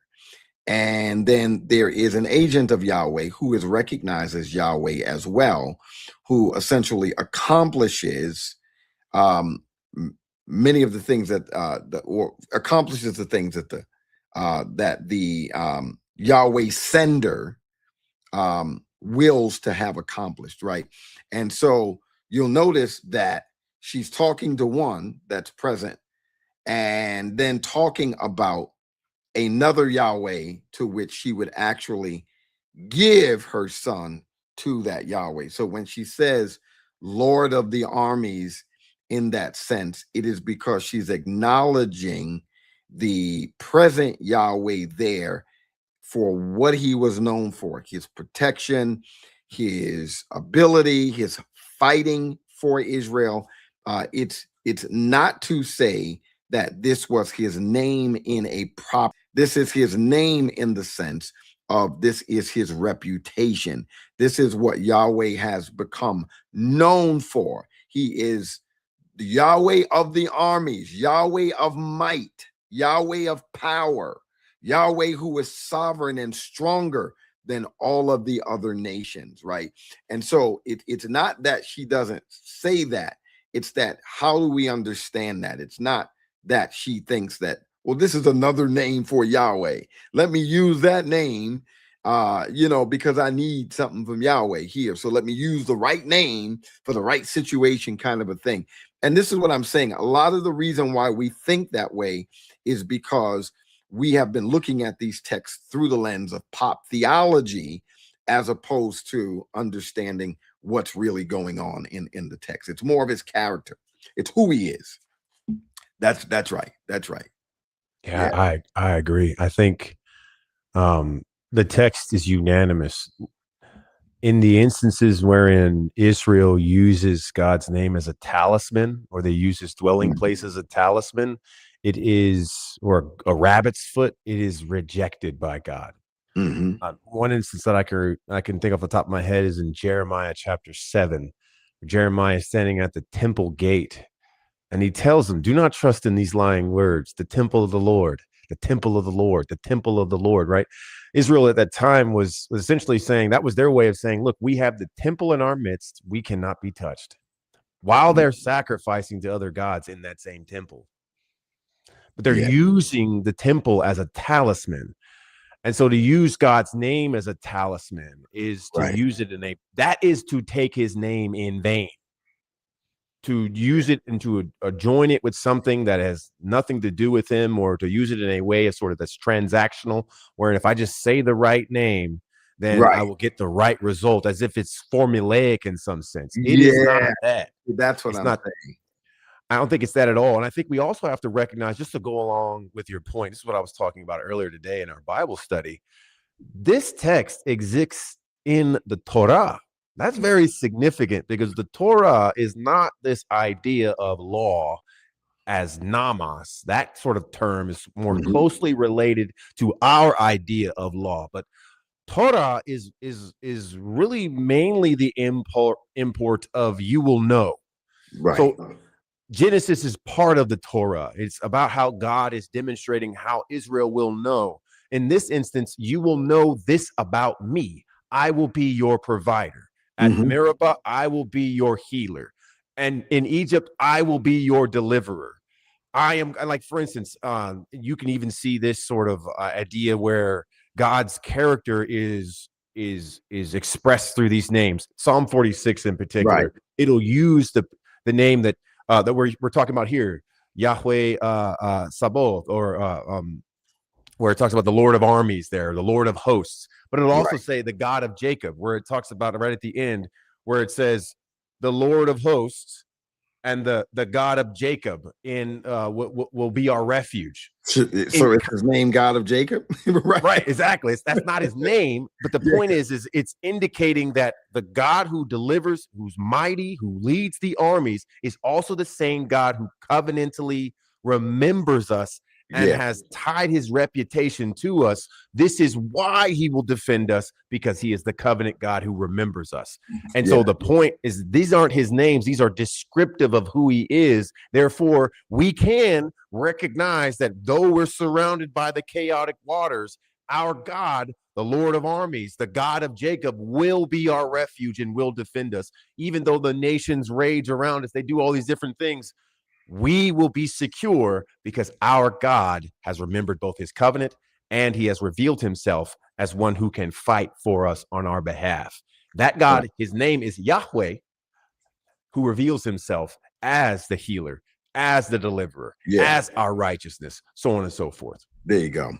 In somebody mentioned Hagar there in Genesis 15, verse 13. So she named the Lord who spoke to her, "You are El Roy," for she said, "In this place have I actually seen the one who sees me."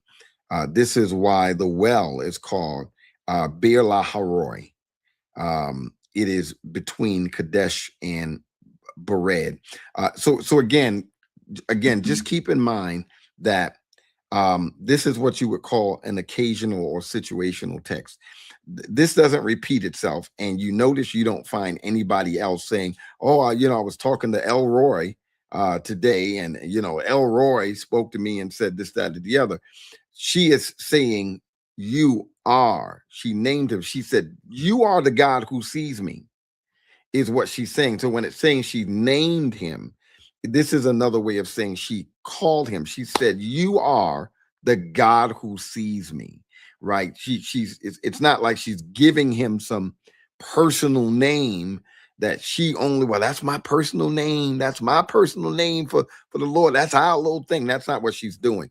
She is recognizing that God sees her, and she's referring to him as the one who sees me. That's another way of saying naming somebody. In other words, you're saying about someone, "You see me," right? She's calling him in that way, saying, "God, you are the one who sees me." And so that's how we would take that. If we were to theologize this, we would see this elsewhere. We would see other people worshiping and calling him this, but we don't. And that is another indication that we are reading the text the wrong way. That is why we don't see these things repeated. That is why we don't. And notice immediately what she does. She does exactly what we were just describing.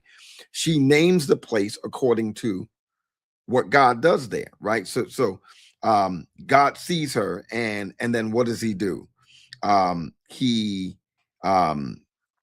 creates a well for her, right? He opens up opportunity for her to obviously be satiated, so forth and so on. So that is why the well is called Bir Laharoi. It is between Kadesh and Bered. So you got to remember, water, Mayim is life, right? And when you are in dry desert areas, and there is no water around, you are in trouble.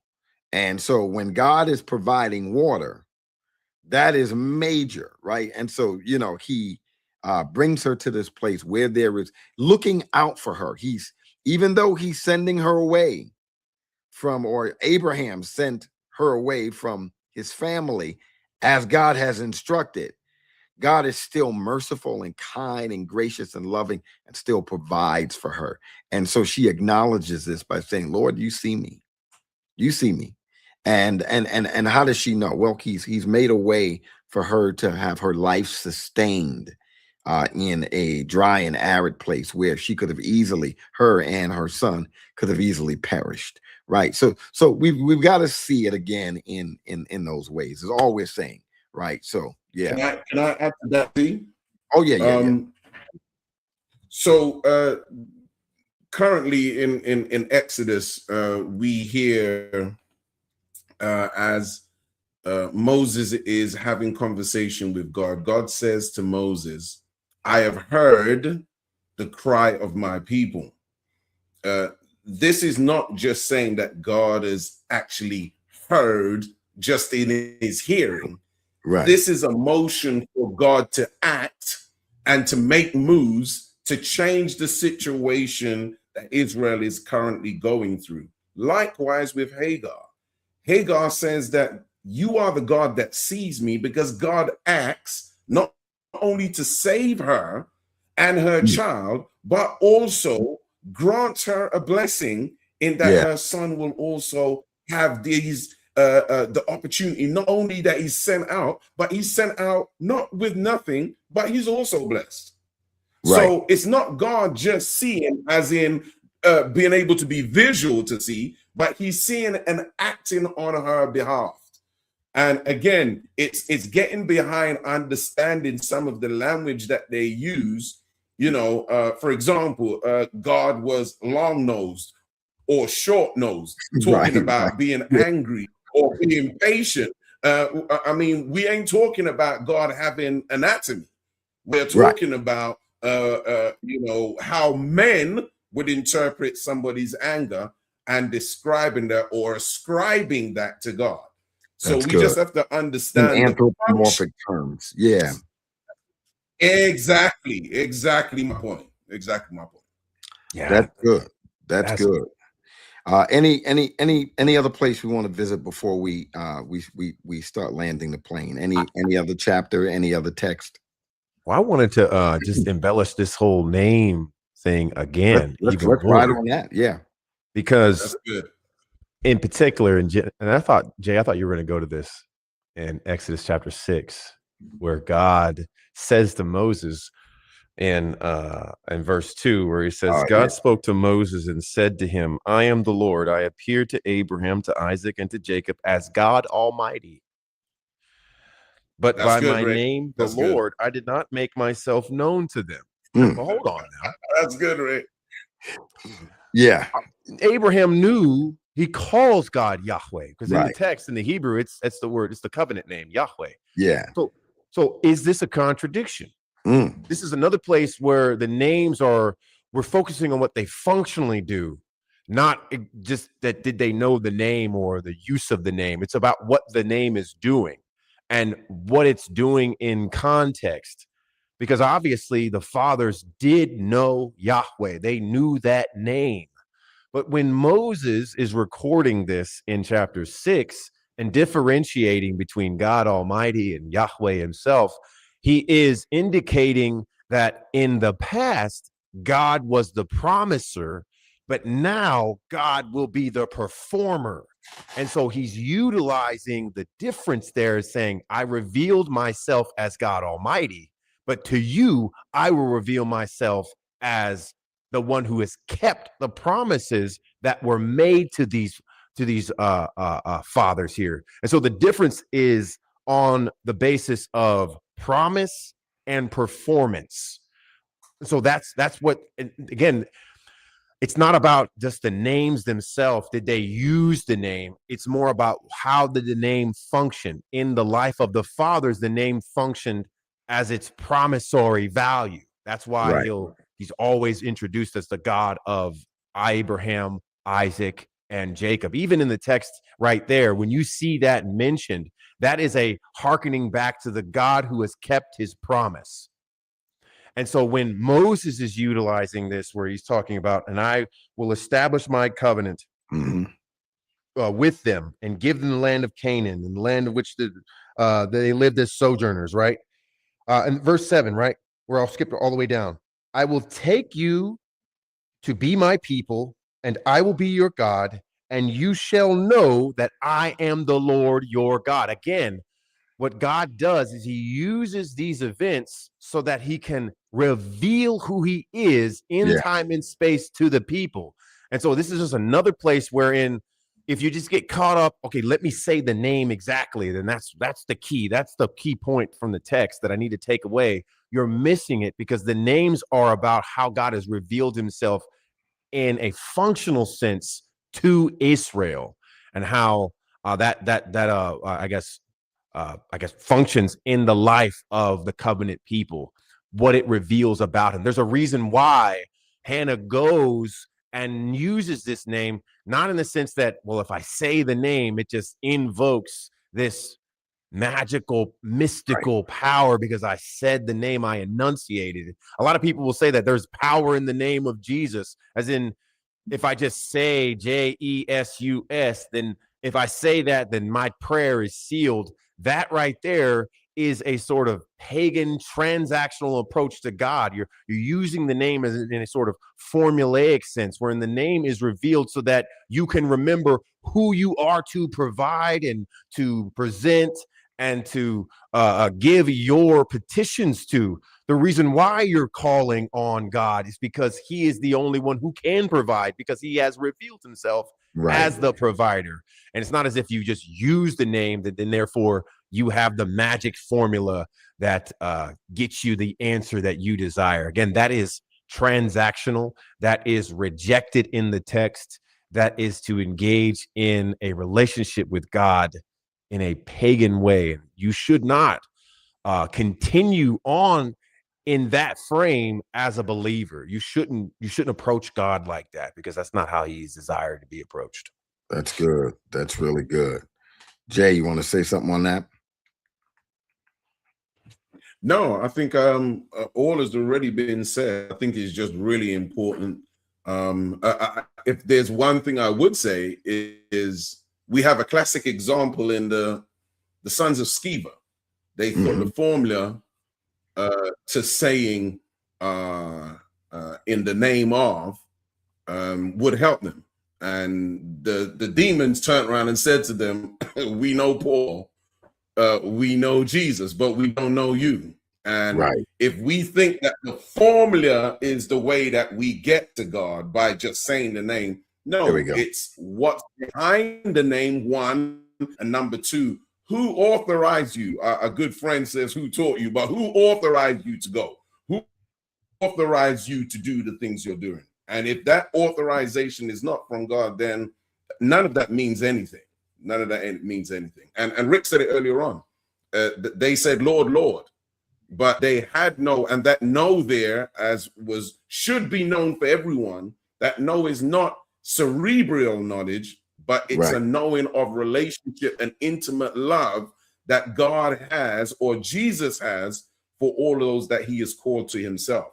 So if he doesn't have that love, no matter what you call him, if he doesn't call you, as he said to Peter, you didn't come to me, I called you. Yeah. You didn't call me, I called you. I loved you first. Yeah. I'm looking at this commentary on Genesis and Exodus. The commentator references Kasuto, and he says that it appears in context where fruitfulness is prominent, comparing Genesis 28:3, 35:11, 48:3. While that may be true in Genesis, it is not apparent in other occurrences, particularly not in Job. Um, oh, sorry about that. He says, but I did not reveal my name Yahweh to them. A literal translation would be, but in my name Yahweh, I was not known to them. And he argues, Kasuto argues, that this language favors the idea that this is not a new revelation of an unknown name, but introduces a further revelation of the character of God. And by name, it references character, which is what both of you were actually saying. And so again, most commentators, that's exactly how they understand it. It's not saying name as improper name, so to speak, but that what's happening with Moses is that there is some continuity with the ways in which God had revealed himself to the patriarchs, but he's furthering that revelation of himself with Moses. So ultimately now Moses will know more about God than Abraham did. He will not have a different revelation of God. He will have a further revelation of God. Just like when we understand God now through the hermeneutical lens of the person of Christ, we understand more about God than Jacob, than Isaac, than Daniel, than Isaiah, than Jeremiah. We don't have a different view of God than they did. We have the same view. Our view is further because it finds its full apex in the revelation, the incarnation of the Son, who fully revealed God. So we are seeing a further revelation. In fact, Christ is as far as that revelation goes. Hebrews 1 and 2, 1 and 1. In times past, he spoke to the prophets, but now he speaks to us through his Son. His Son is as far as that revelation goes. So what we're seeing is this progressive revelation in terms of the way that Yahweh is making himself known more and more. So this suggestion that this is a different name is not, or there was this unknown name before, and now you're knowing this. That's not what's being communicated. And again, I know that's how it sounds, but that's exactly why we don't do exegesis by how it sounds. We have to do exegesis by, well, what do they mean by, you know what I mean? And so just to affirm that, what both of you were getting after there is absolutely true. And essentially almost every commentary that you read on that is going to suggest that in one way or the other, that this is not, because clearly you would have a contradiction in scripture if that were the case, and that's just, it's not the case. So yeah, I saw some questions. Yeah, somebody was saying, based off what we said, it was the 937 podcast. It says, so is it wrong to reverence / acknowledge him or who he is in prayer? And I'm saying, no, it's not wrong to do that. I think because God has revealed himself as our healer or as our provider, we should, when we are in need of healing or we're desirous of it, or we're in need of things, because God has revealed himself, that's why we can go to pray to him. This is, again, just hearkening back to Psalm 46, because tomorrow I'm going to be teaching on it. That's why I'm like always in it currently right now. The reason why the psalmist Asaph or Korah is the one who writes 46. The sons of Korah write that one. The reason why they can say the things that they can say, especially in relates to how Israel or Zion is in the midst of this chaos, and it seems like the nations are going to rage and overtake them. The reason why they can pray and know that they will be secure is because God has revealed himself as the Lord of armies and the God of Jacob, who is our refuge, meaning from the storm, from the chaos, God is our covering. He is our shelter, so to speak.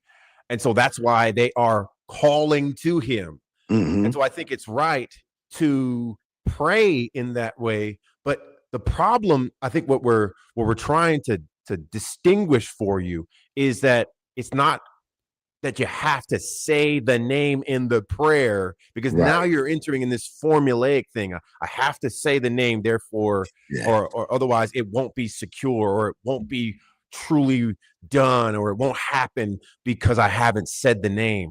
It's, if you have that thought process, you're engaging in it, I would say, incorrectly.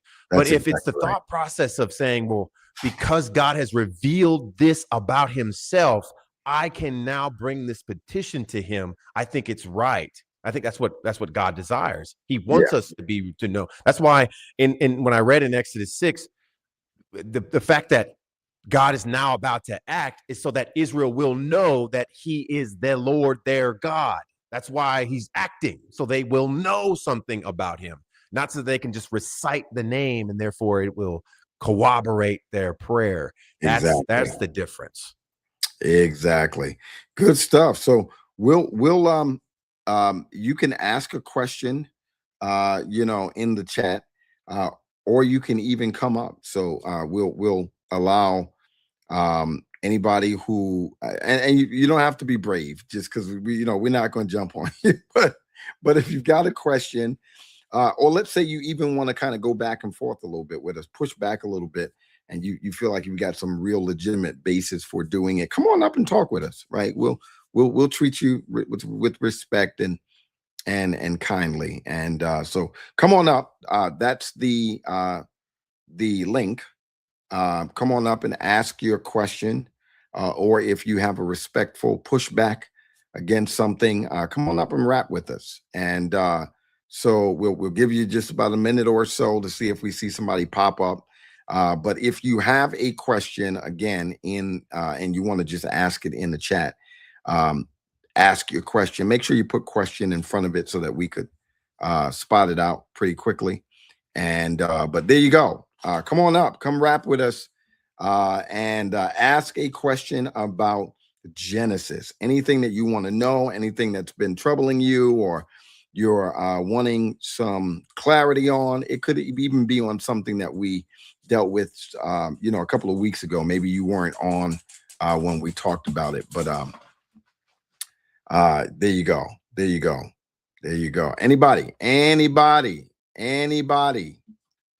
Come on up. Come on down, as Bob Barker used to say. Come on down. Is there anybody with any questions? I'll assume in about 30 seconds, if we don't see anything pop up. I don't know if they're on commercial break. I don't know what's going on, but if we don't see anything pop up, we'll assume that our work here is done for the night. Any questions in the chat, or any takers who are wanting to come up and ask their question? The window is closing. The window is closing.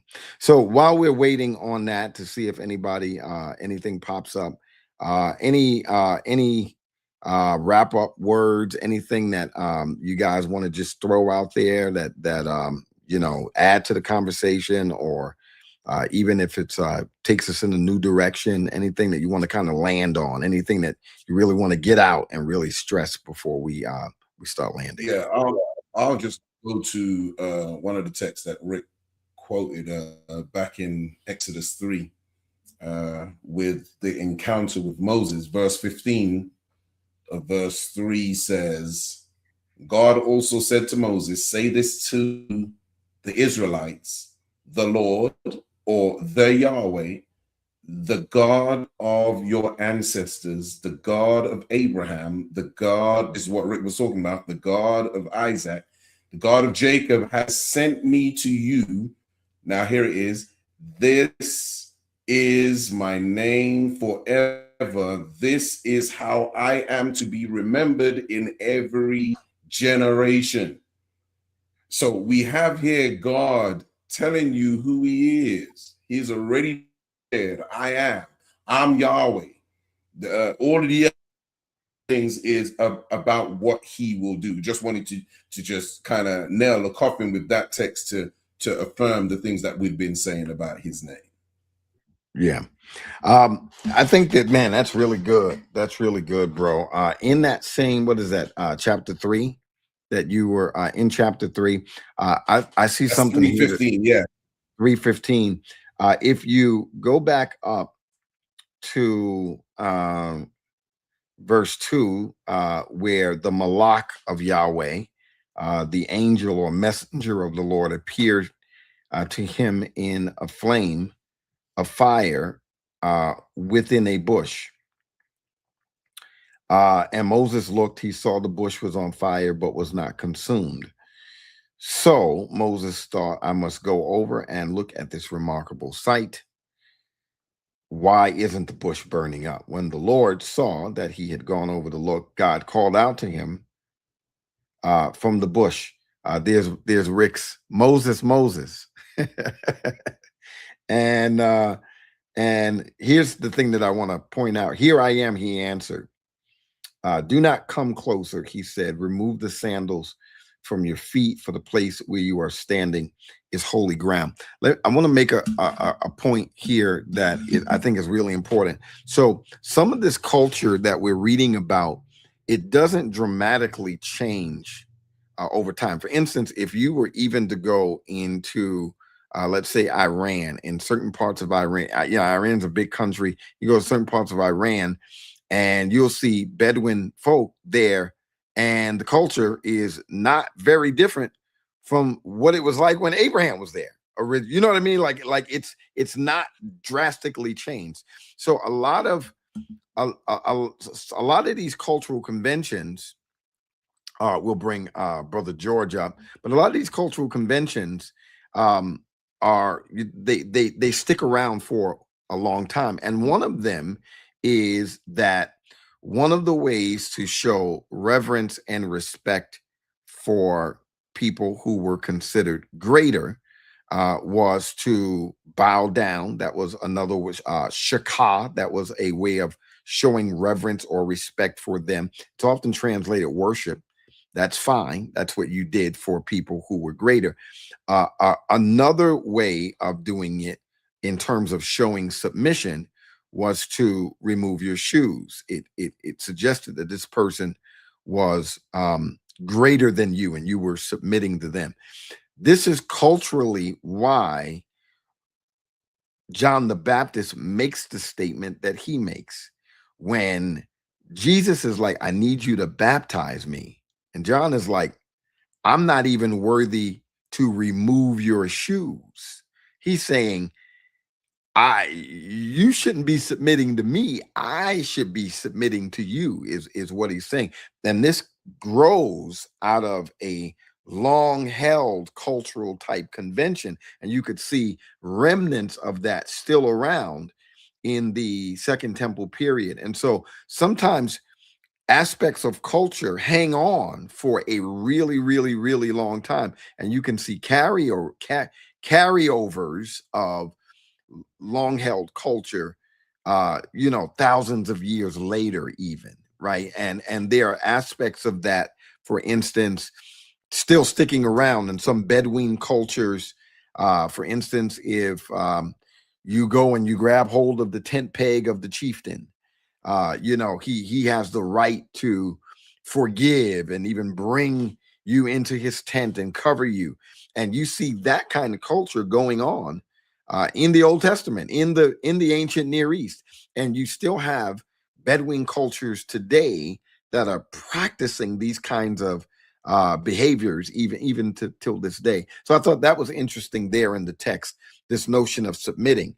Moses is coming closer to God, and God's like, you got to submit first. The ground you're standing on is holy. Take off your shoes. right? And it's not because the dirt is holy, is not what he's saying. He's telling Moses is you recognize as you come closer and you recognize that I'm God. He's calling culturally on Moses to submit. Moses would have done the very same thing for a human that was considered powerful or greater in this kind of way, right? So that's what we're really seeing in the text when it comes down to remove your sandals from your feet is a cultural way of saying show submission and humility in the face of greatness here. So yeah. Brother George, talk to us, man.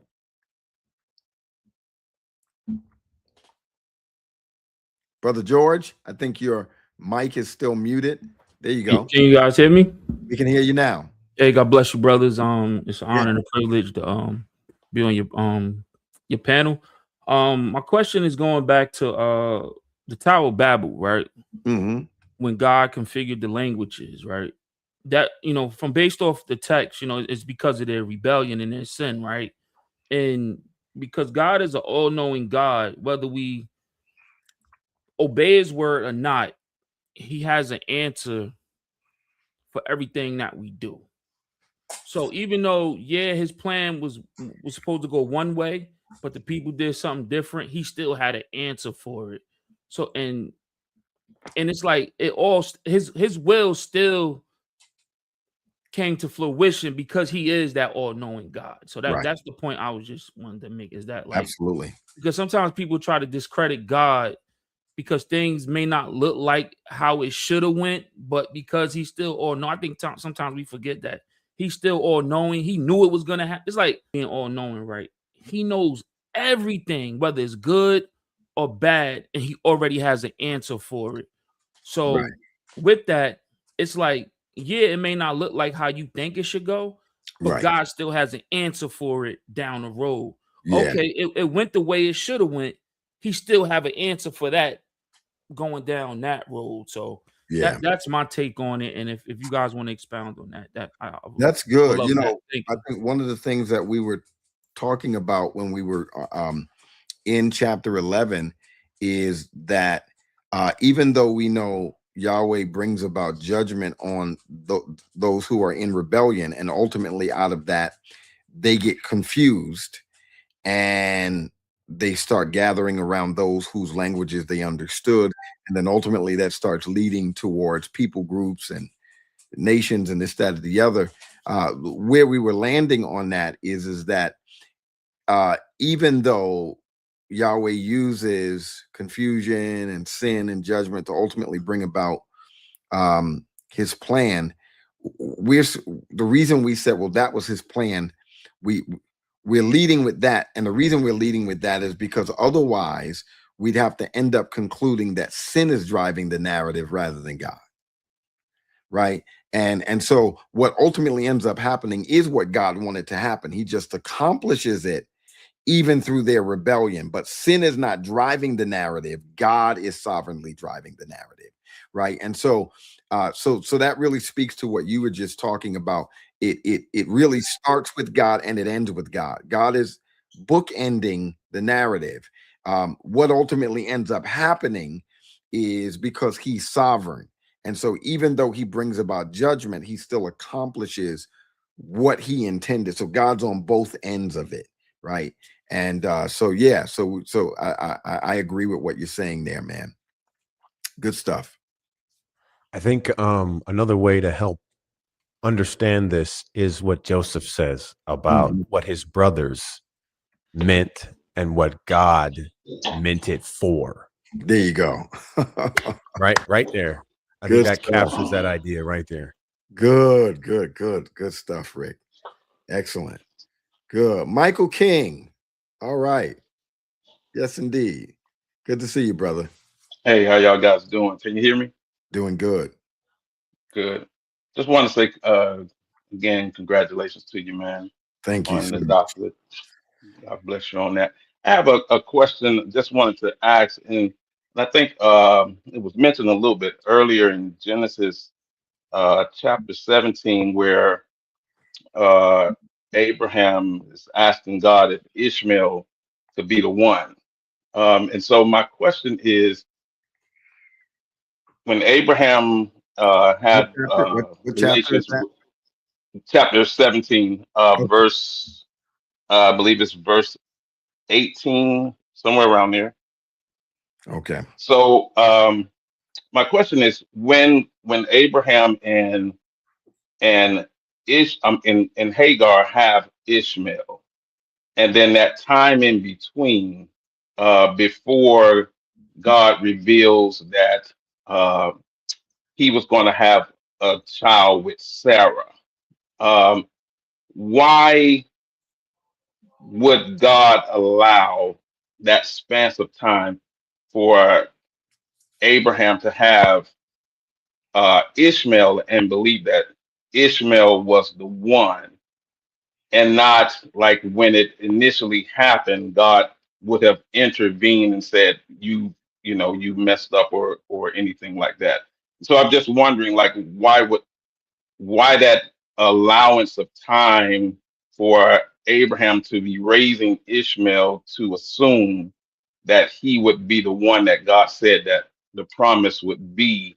And then God comes back and says later that no, you're going to have a child with Sarah. Because I believe, if I'm not mistaken, you correct me if I'm wrong, that it was legal to do what they did with the maid, but it wasn't God's plan. I know it wasn't God's plan, but did Abraham know that it wasn't God's plan? Is what I'm saying, because of all of that time that was in between when Ishmael was growing up.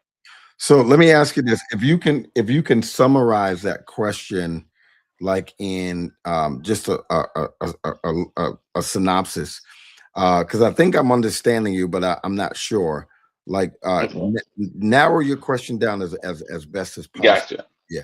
Okay, so Ishmael is older by the time God says to Abraham, Sarah is going to have a child.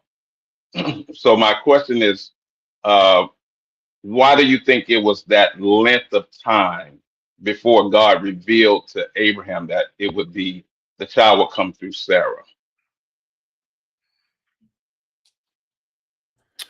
I don't know why there's a I can't speak to why there's a length of time. I can say this though, that throughout the patriarchal narratives, the firstborn is the one that God chooses. That is just something that's a theme that's just running through it. Like the literal firstborn, the one in sort of first order as far as precedence, or not precedence, but just like chronology is concerned, is not usually not the one that's the firstborn. You see that with Esau and Jacob. You see that Right. even with Jacob's sons.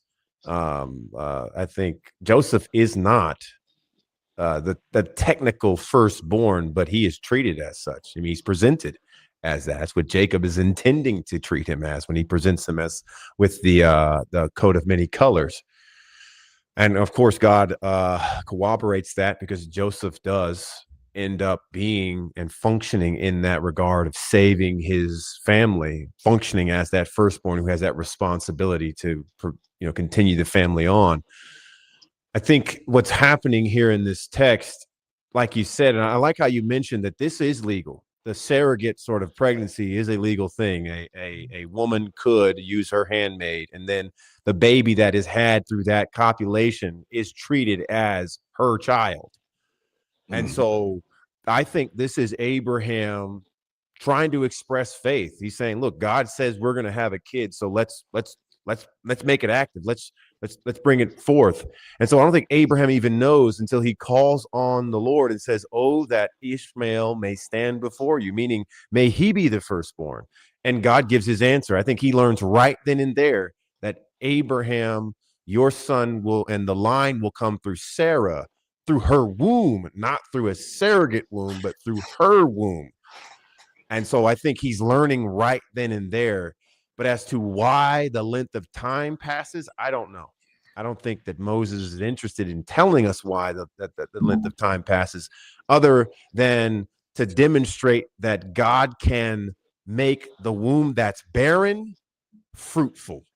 Because I think that would be one of the things that I could confidently say as to why this length of time passes just in Sarah's life. Because even when Sarah hears about it first at the Oaks of Mamre, when those three individuals come, and one of which we know is, we could argue effectively that it's a pre-incarnate son of God there, that meets and says, in a year from now I will come back and Sarah will have a child.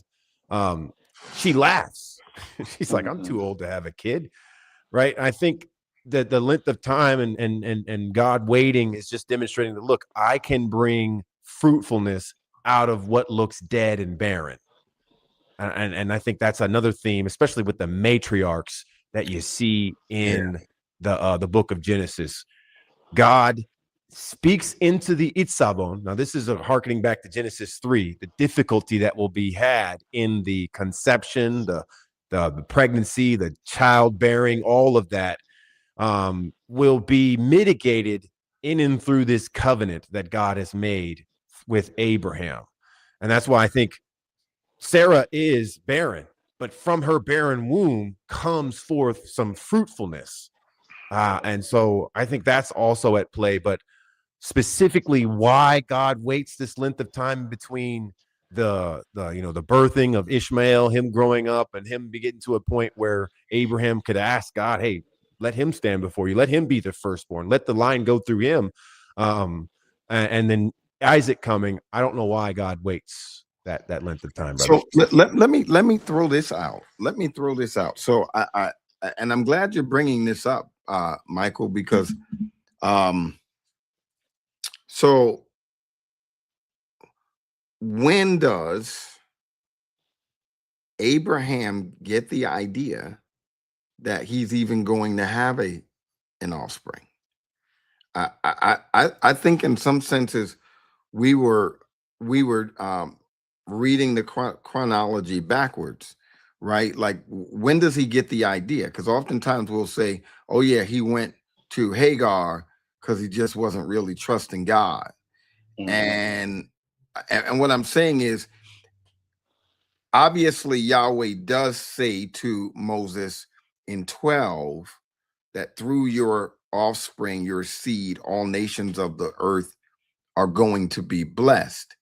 He doesn't really elaborate on that, right? And you don't really see explanation of that. Obviously, that indicates that Abraham is going to have some offspring in order for the seed to be this blessing to all the nations. I'm not sure if Abraham understands that at this point. Here's why I'm saying that. Because when we get to 16, the thing that prompts, as you mentioned, the situation with Abraham and Hagar is not him going to her because he's looking for God to bring about, and I don't know how you're going to bring about this seed. It's because Sarah went to Abraham and said, because I think that the Lord has shut up my womb, perhaps you should go and have a child with Hagar. I don't think that has anything to do with this notion of this firstborn that's supposed, this promised son at this point. I don't think Abraham knows anything about a promised child. I think he, like any man, hoped to have had a son to leave an inheritance to, and had probably given up on that, considering the fact that he's old and his wife is old. Well, she had at least given up on that fact. And so she says to Abraham, look, I'm already way too old for this, that, and the other. And when you don't have a child up to a certain point culturally, they thought this was the Lord maybe punishing them. So she says in the text, not God said, she said, God has made me barren, and suggest that Abraham should do it. The reason I'm saying all of that is to say that it is only after this, in chapter 17, when Abraham does that, and he goes and he sleeps with Hagar, and then she starts acting like she's the number one, and Sarah gets a little jealous, and this, that, or the other. When she runs out, this is when Yahweh catches up with Hagar and tells her she's pregnant, and even tells her, you're going to even name him Ishmael, so forth and so on. And so the reason I'm saying that is, here's what happens right after that. Right after that incident, it says, when Abram was 99 years old, the Lord appeared to him, saying, I am God Almighty, live in my presence and be blameless. I will set up my covenant between me and you, and I will multiply you greatly. This is the second and only the second time he's expanding on what he said in 12, with any particular reference to Abraham actually having some child that God is particularly promising. And so look at what it says. Then Abram fell face down. God spoke to him. As for me, here is my covenant with you. You will become the father of many nations. Your name will no longer be Abram. Your name will be Abraham. For I will make you the father of many nations. I will make you extremely fruitful, and I will make nations and kings come from you. I will confirm my covenant. That is, watch this, between me and you and your future offspring throughout their generations. It is a permanent covenant to be your God and the God of your offspring after you, and to you and your future offspring I will give the land where you are residing. This is the first time that Abraham is actually hearing from God an elaboration on the fact that he is going to actually give him offspring, that he is promising because you can't get offspring until you at least have one son. So there's got to be one son through which the rest of these offspring come from. So this is the idea of this promised son. My point is to say, Abraham finds out about this after he's already slept with Hagar and impregnated her. So I'm pushing back on the narrative that Abraham didn't sleep with Hagar as an act of, or a lack of faith. It was just a suggestion of his wife. They had not understood any promised child up to this point. Correct me, y'all, if I'm wrong, but the understanding of that unfolds later. It gets clarified later, because now God has to mitigate against the fact that you've got a son coming. So it's like God saying, I know you've got one coming, but let me tell you about the one that I'm really promising, that I'm making a covenant between you and your offspring per that one that I'm going to give you. But Abraham didn't know that before. That's my point. God is now saying that in light of the fact that Abraham is about to have a son named Ishmael, and God's now saying, that's not the one that I'm going to give you.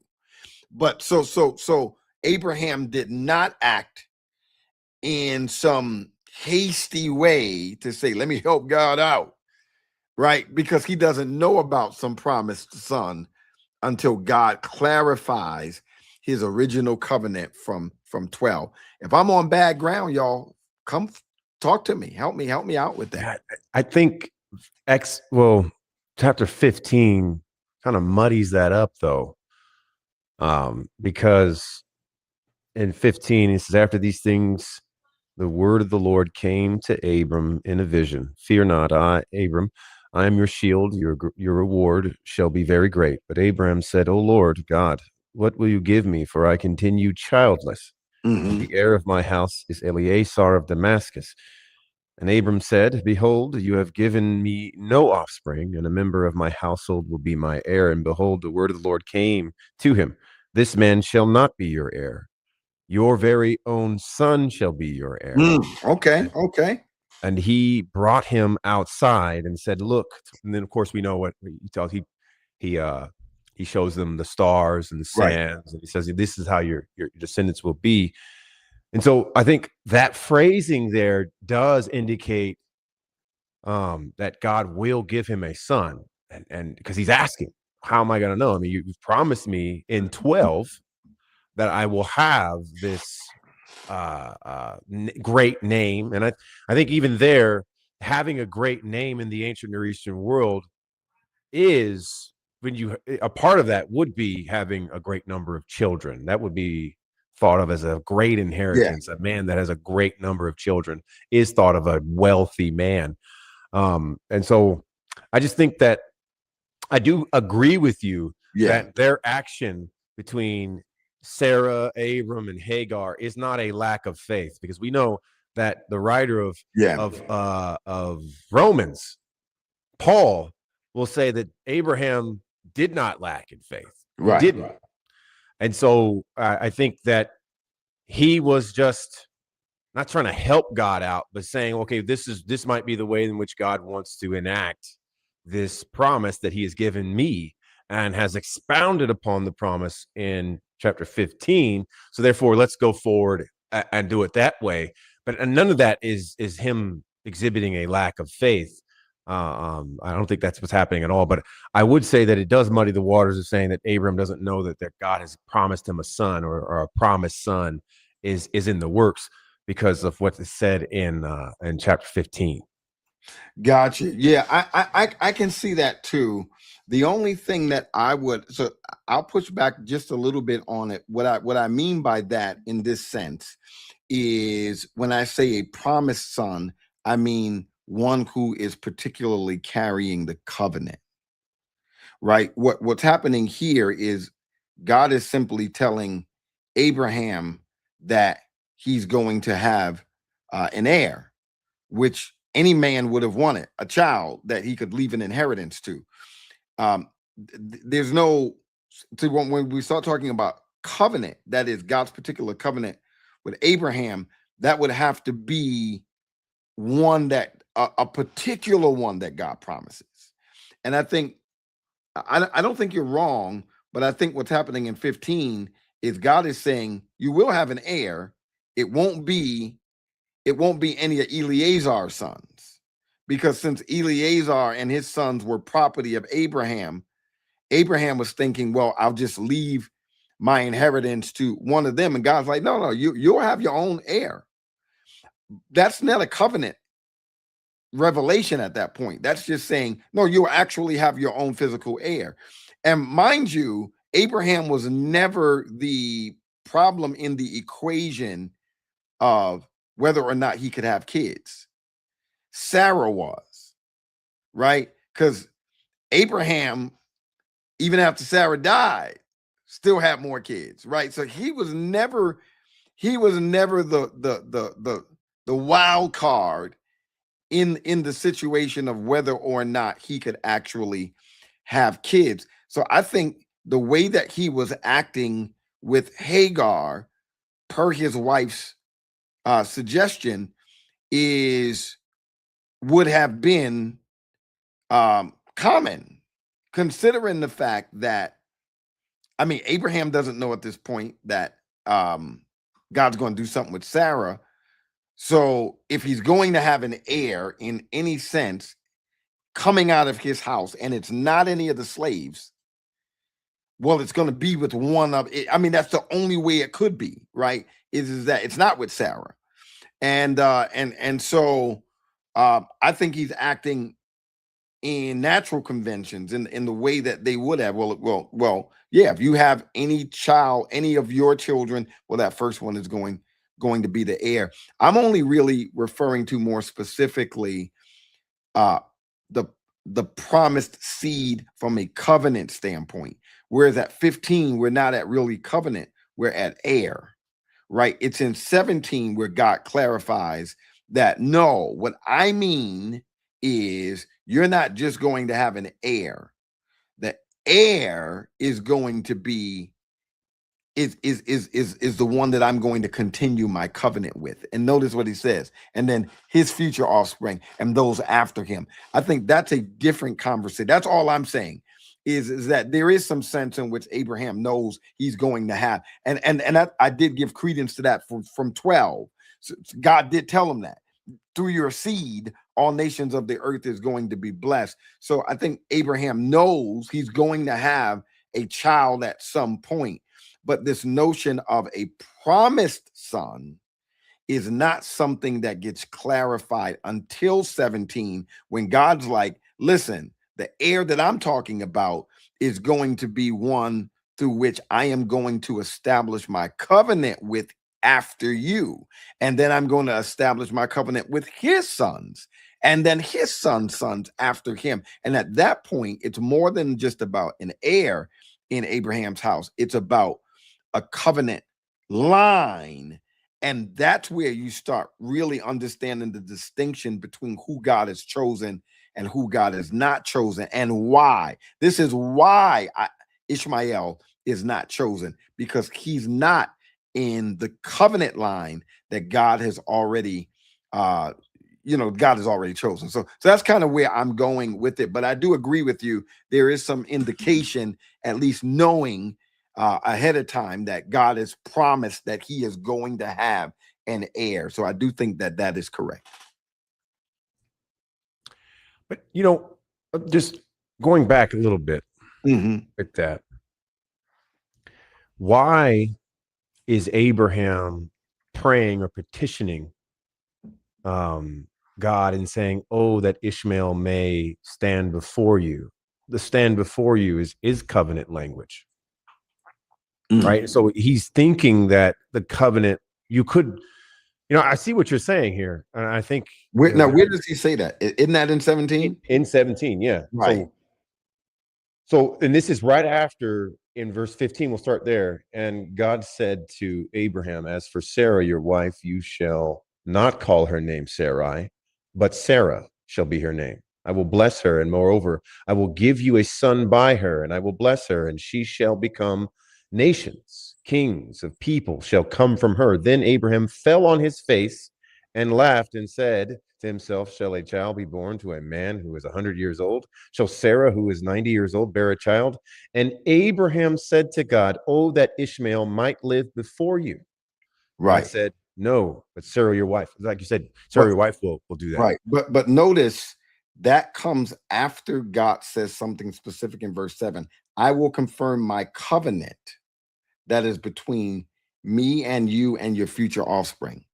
It is at that point that he says, essentially, why can't Ishmael be part of the covenant since he's already here? It's basically. I see. Yeah, I see what you're saying. Yeah. So it's now more specific that it's not just about an heir, it's about a covenant. There's almost none of that language prior to. It's just heir language. You're going to have somebody from your own body. You're going to physically be the dad of an offspring, of an heir. But when it comes down to why God is removing Ishmael from the home, this is where God tells Abraham, here's what it's really all about.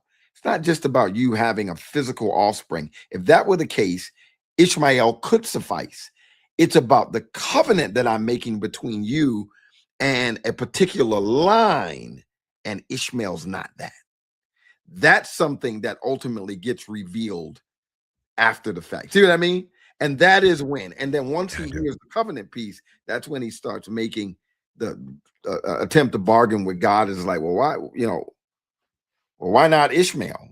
God's got to tell him, no, that's not who I've chosen. So now God's coming out and clarifying, and it becomes clearer from 17 what it was really all about. So what I mean? What I think you're saying is, in the moment, this is happening in the moment. Right. And so after God has said this, Abraham goes, well, I have Ishmael. Let him stand before you. And what you're saying is, in 15, it is just about a son being born. And so up until God starts talking about covenant even more, because we could still argue in 15, he's still talking about a covenant. You have the the maledictory Chaldean covenant cutting oath that's taking place in 15 with the pieces being cut. So there is a covenant being cut there, but the establishment of the covenant through the heir is not spoken of there. It's just the establishment with the covenant that's made with Abraham that's there. And then the continuing of it is now being in view here, wherein God starts talking about it in verse 7. And then Abraham in the moment says, well, look, I have Ishmael. Let him stand before you. And God's like, no. And let's do the math, right? Remember when we were in 10 and 11, what we said? God had a plan. People tried to get in and do what they wanted to do. And God still utilized that to ultimately still bring about what he wanted. Okay, God has a plan. I think look at what Moses is doing. God has a plan, right? Yet, Abraham doesn't fully understand what God's plan is. And he's doing, well, he did say I was going to end up having an heir. I can't have one with my wife. And he's already told me that heir won't be any of the slaves in my house. I probably should just listen to what Sarah's saying and then just have the heir with the concubine. And that just makes sense to him. Now, that's not what God planned, but that's the way that they thought it would go. And so just like with 10 and 11, where God wants them to carry out the Genesis creation mandate, and they don't, God creates a situation that ultimately brings that about. I argue that the rift between Sarah and Hagar was instigated by God to ultimately bring Abraham to recognize what God was really wanting the whole time. So I have a question.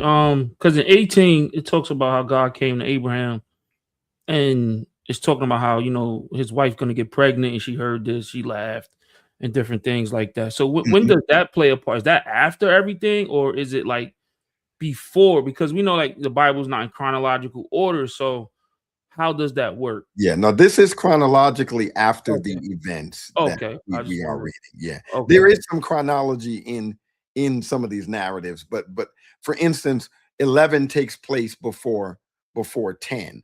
But we recognize that because the narrative essentially creates what you would call a parenthesis. And so we know for a fact that was chronologically before, but these events are happening sequentially in a chronological way. So 18 occurs chronologically after the events of 17 and the events of 16. But that's a good call out though, because there are places where the point of the story is not following a particular chronology, but that doesn't mean that chronology doesn't exist in the narratives itself. Good stuff. Man, well, this has been great. This is well, it looks like we got one more person. We'll bring Brother Brown up on stage. We'll if you've got one question, and then we'll pretty much wrap it up. This has been great. Well, looks like we got all right. So you got to turn your sound down, because we can hear the podcast here in the background. All right, Brother Brown. Yes. Hello. Can you all hear me? Yes. All right. I'd like to just go back to when you were talking about Exodus chapter 6, and you were talking about Moses speaking to God, and God gave him a name, and then that name, he had said that the prior people in the Genesis time frame wasn't aware of that name, Yahweh. Mm-hmm. And they were calling him God Almighty, or some equivalent to that. And as I come to understand it, is that Moses is the guy who was given the revelation of the Genesis account. So as he's telling the story from his perspective, but he's not really using the verbiage that they would have used. he's using the verbiage that he understands. And so my argument is that he's telling the story from the standpoint of being in the Exodus. So during the Exodus time is when God gave him the revelation of the Genesis account. And so by that time, he had already been introduced to God. He already knew God's name. And so he's inserting that name throughout the Genesis account. But the people that was actually living during that account, they weren't aware that that was God's name. And that's what God was telling Moses in Exodus 6. Does that sound like something that kind of makes sense? Yeah, I've heard that argument before. Jason, Rick, either of you want to engage with that? I've got some thoughts on that, but I've heard that. So you're what you're saying is there are a number of scholars that actually argue that, right? And but go ahead, brothers, if y'all want to engage with his thinking on what that means.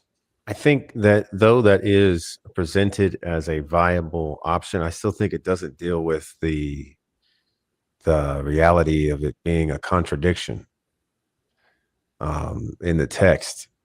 I don't think it adequately deals with it because Abraham does, Jacob, Isaac, they do know God by that name.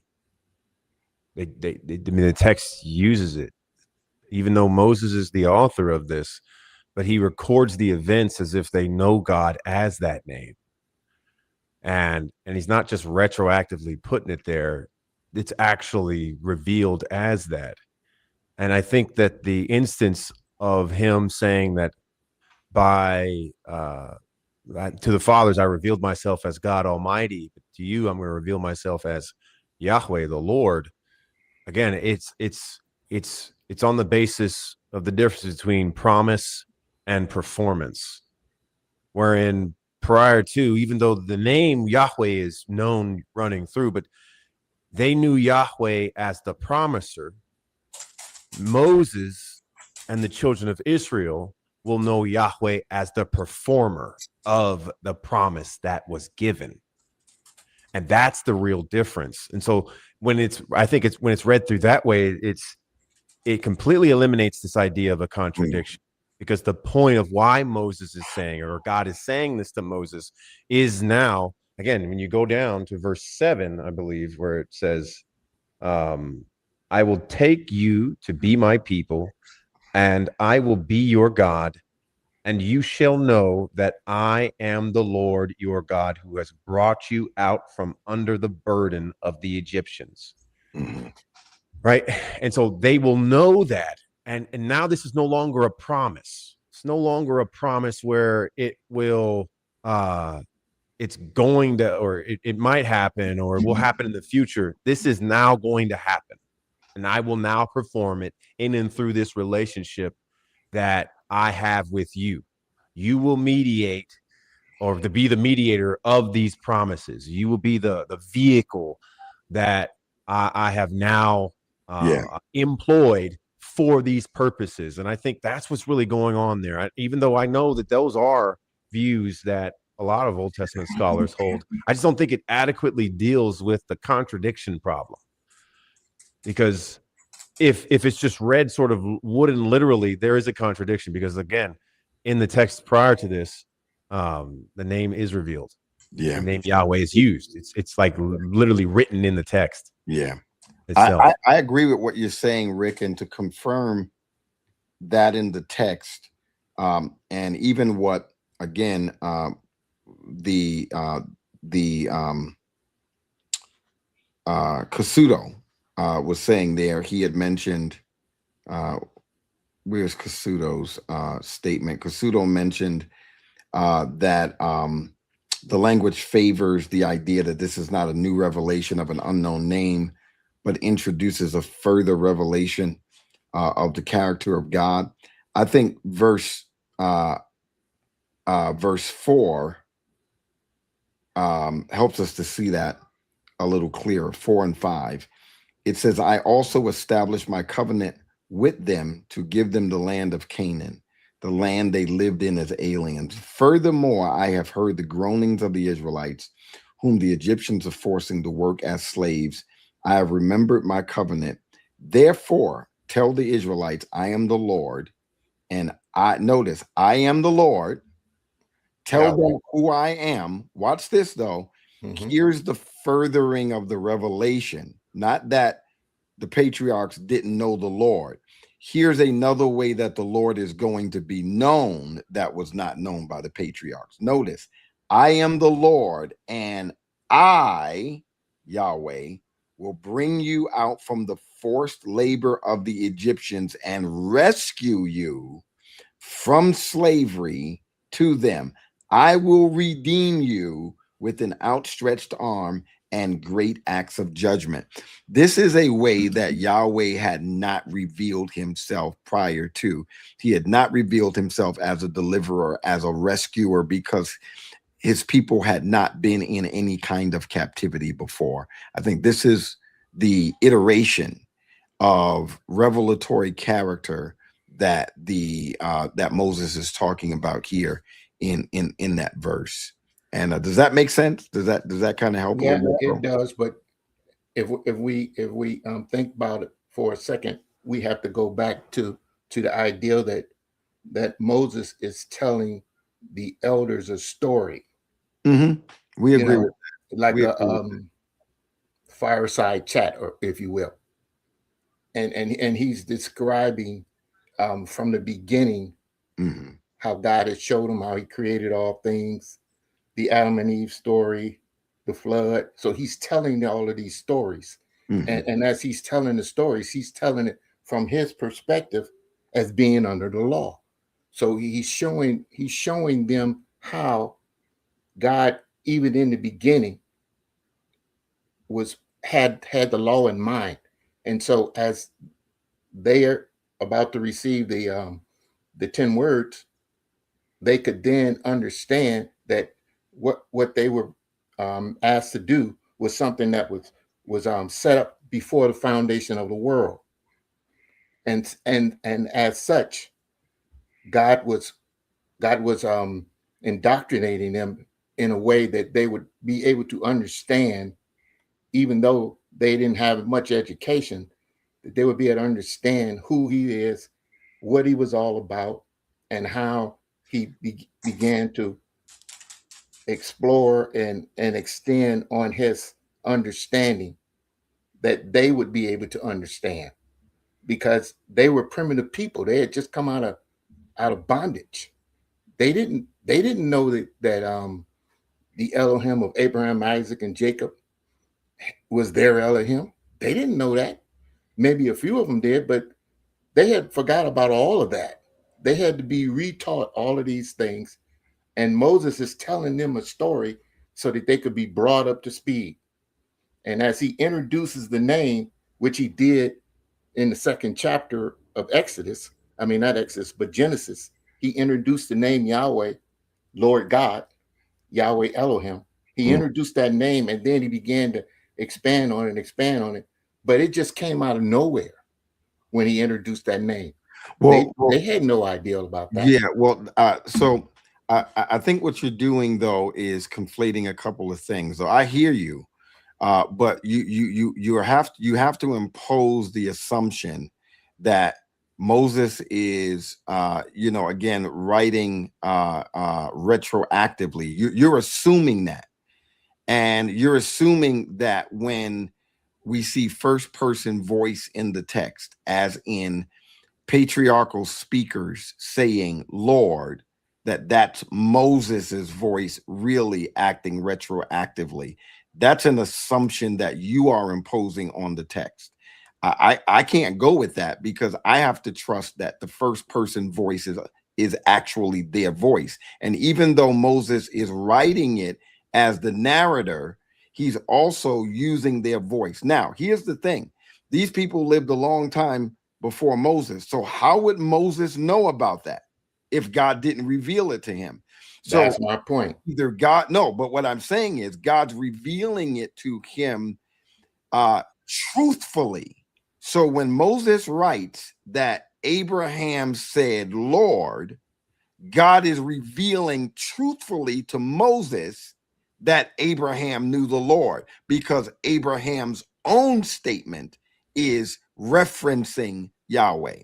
You are arguing that Moses is simply writing retroactively, and that those first person speeches where they are in first person voice saying Lord are not real, that's Moses actually just retroactively putting that there, and that's imposing something on the text that the text is not doing. Further, here's where I would agree with you. I would agree that there's a generation in there that's not really walking with the Lord. They have forgotten his ways, and yet as Moses goes back to this generation, he is reminding them about who Yahweh is, and I get all of that, but that doesn't mean, I think that's where the conflation is. That doesn't mean that earlier generations didn't know Yahweh. Them forgetting about Yahweh has nothing to do with forgetting about his name. It has everything to do with forgetting about his who he is, and remembering that they are a covenant community. They had forgotten that, and they started living out their time in Egypt as though it was ultimately where they were supposed to be. And God sends Moses back to remind them that no, you're the covenant community, the offspring of Abraham, Isaac, and Jacob. I've called you out from this place into a place that I want you to be, right? So I just can't agree with this notion that earlier patriarchs didn't know the name Yahweh. I don't think that's anywhere in the text. That's an imposition based on an assumption that the first person readings is really Moses's literary retroaction in the text, and that to me is doing more than what I think the text is calling for. But man, you I love you. I love the way you're thinking, though, and I love how you are looking, doing some work there and really thinking deeply about the text. And man, I appreciate you coming up and chatting with us and pushing back. Like, man, I think that's wonderful. I love the way that you are engaging with the text and thinking about some possibilities there in terms of what that could mean. And we certainly respect your way of looking at it and thinking that, well, here's what I think it could possibly mean. And I'm not 100% on. I'll be honest, I am not 100% on knowing what that means. I have come to the conclusion, though, that here's what I think, because when I look at all of the evidence, the options leave me with choices that create significantly more problems than they actually resolve, like contradictions and this, that, or the other. So when I, deduce what it could mean, and I look at the evidence from earlier, even though I know Moses is the writer, I think landing where I think we've pretty much all landed is a more probable interpretation. But again, we're not being definitive about it. Yeah, go ahead. Let me finish. So let me just ask this question so I understand as well. So Brother Brown, are you saying that away from Israel, Yahweh, the name Yahweh wasn't known at all until chapter 6? Is that what you're saying? Actually, when at the burning bush, he actually used the name Yahweh. Right, but I'm saying it wasn't. Then in chapter 6, he reiterated and said that the Abraham, Isaac, and Jacob did not know me by that name. They knew me by the name El Shaddai, which we call God Almighty. That was the name that they used back in that day. They didn't know him by the covenant name Yahweh. Moses knew him as Yahweh because God introduced him and gave him that name. And then Moses didn't know the name prior to that because he asked him, when I go into Egypt, what name should I use to talk to the children of Israel? And so then God gave him the name. And most people say, well, I am that I am. But actually he said Yahweh. And then he said, I will be what I will to be. And then he went on to demonstrate that he could be whatever he needed to be by telling him to put his hand in his bosom, pull it out, turn the stick into a snake, back to a stick, that kind of thing, to demonstrate who he was. That's who he was supposed to go back to Israel when they were in bondage and tell them about this Savior who's going to use me to bring them out of Egypt. So that's where I came with that understanding, because I'm just reading the word and believing what the word says. Okay, so let me ask you this, Brother Brown. In Genesis 15, this is what I mean by first person speeches. I get that we're getting this by God's revelation to Moses, right?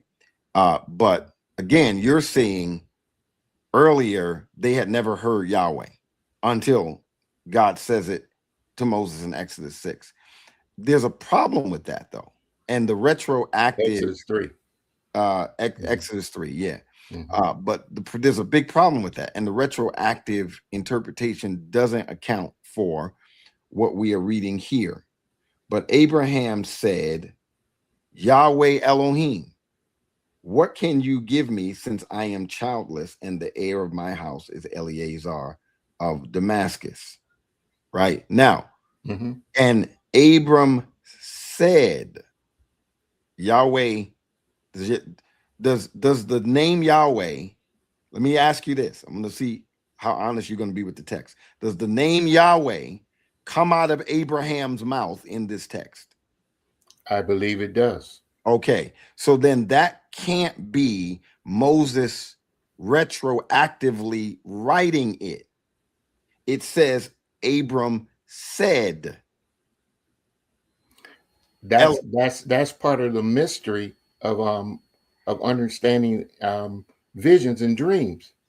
No, but this is not things get said that doesn't seem to fit.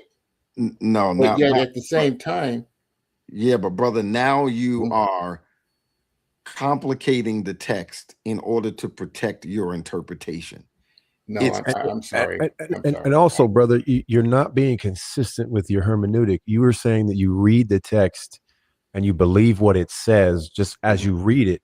But then when we get here and we're reading it as it is appearing on the text, now you are contextualizing it. Whereas before we were asking you to contextualize it via this idea of promise and performance.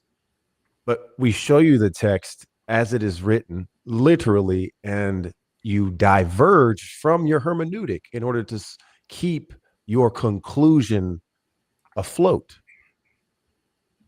Do you recognize that? I understand that the word Lord God goes all the way back to Genesis chapter 2. No, not the word Lord God. Well, the word Lord God is Yahweh Elohim. Yeah. What I'm saying is, so that's what I'm saying. Abraham, is that the first time the word Yahweh is used is in chapter 2. So that's long before Abraham. So what I'm saying is that when Moses began to speak about covenant, like with Adam, there was a covenant established. The word Yahweh was inserted. See, but again, this is the problem that we're showing you. Okay. If you are using a retroactive interpretation, you're saying Moses is the one placing the name Yahweh in these texts. But when you're actually reading these texts don't carry. Like, for instance, if it only said, but the Lord God said, and the Lord God did, you'd have a very plausible argument, because that's Moses speaking from his standpoint about what the Lord God did then. that would be like if that's all we read there in Genesis, throughout Genesis, Mm-hmm. in the patriarchal period, if that's all it did, I'd be like, you know what? I think you are dead on.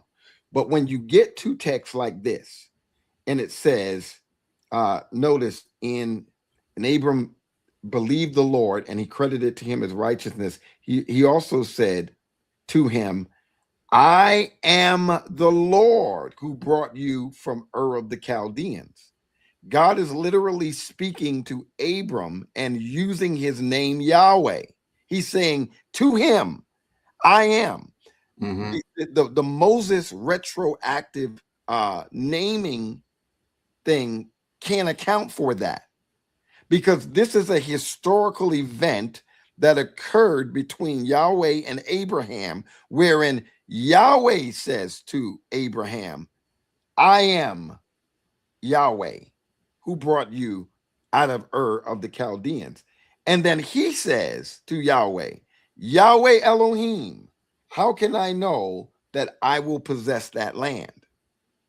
So this is where, dear brother, you have to just say, oh wow, let me go ahead and submit to what the text is actually showing me, because you have first person to second person speech here, where one person is saying to the other person, I'm Yahweh, and the other person is calling that person Yahweh.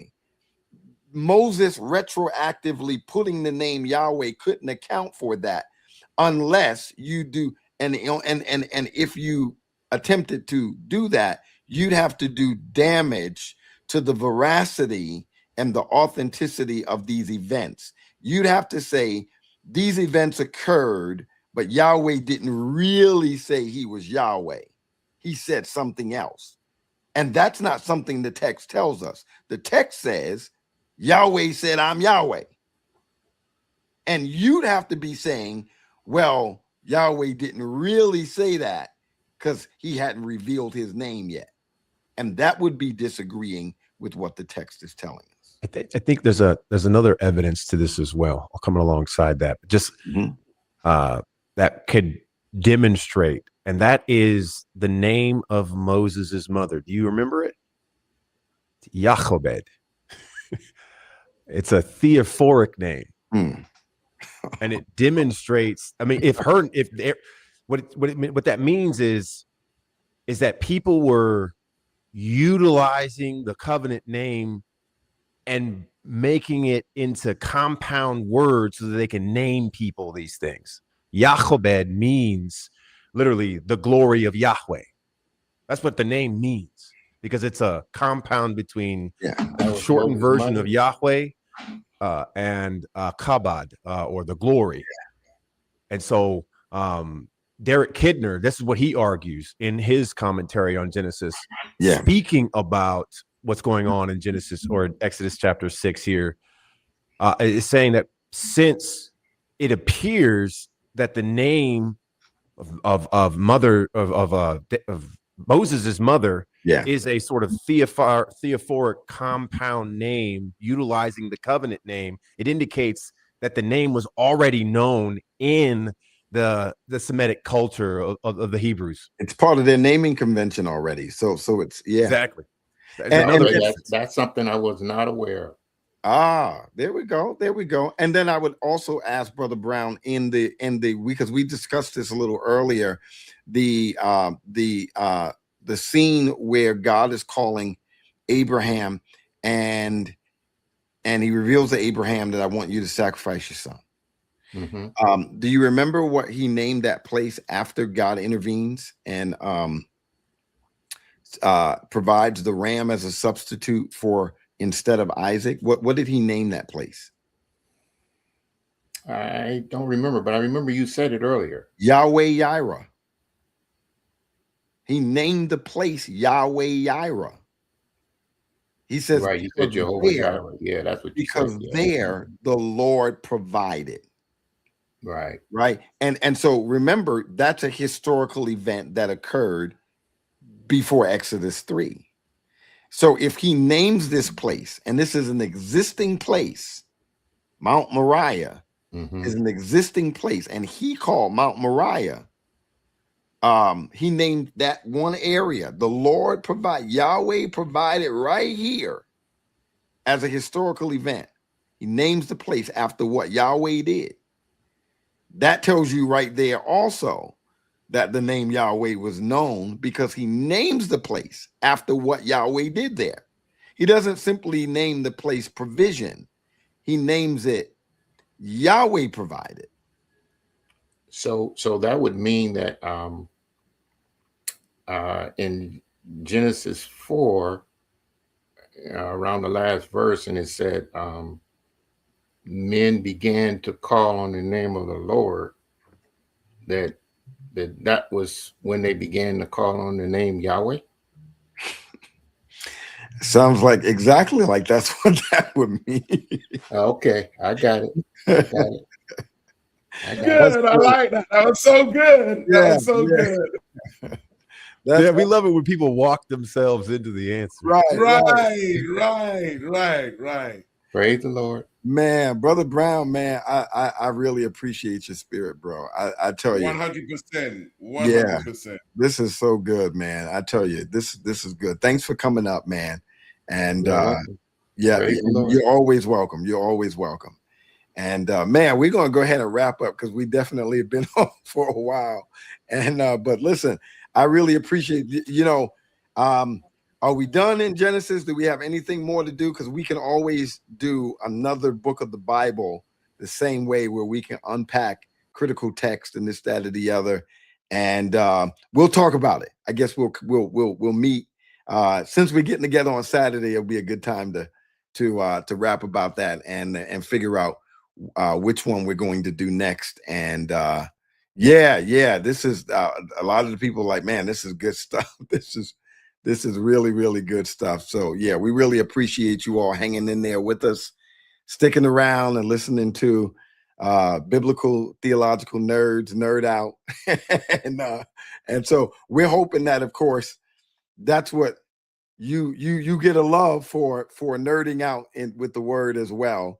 And that, this grows on every one of you, and it just really impacts the seriousness in the way, I shouldn't say seriousness, but the way that you take serious reading these texts and discovering the meaning there that is, cultural and literary and all these other things. So we appreciate y'all. And with that, we are out. God bless you. Thank you so much. Don't forget to support my September trip to Zambia. That's still on, by the way. I probably need about $2,500 more to hit my goal.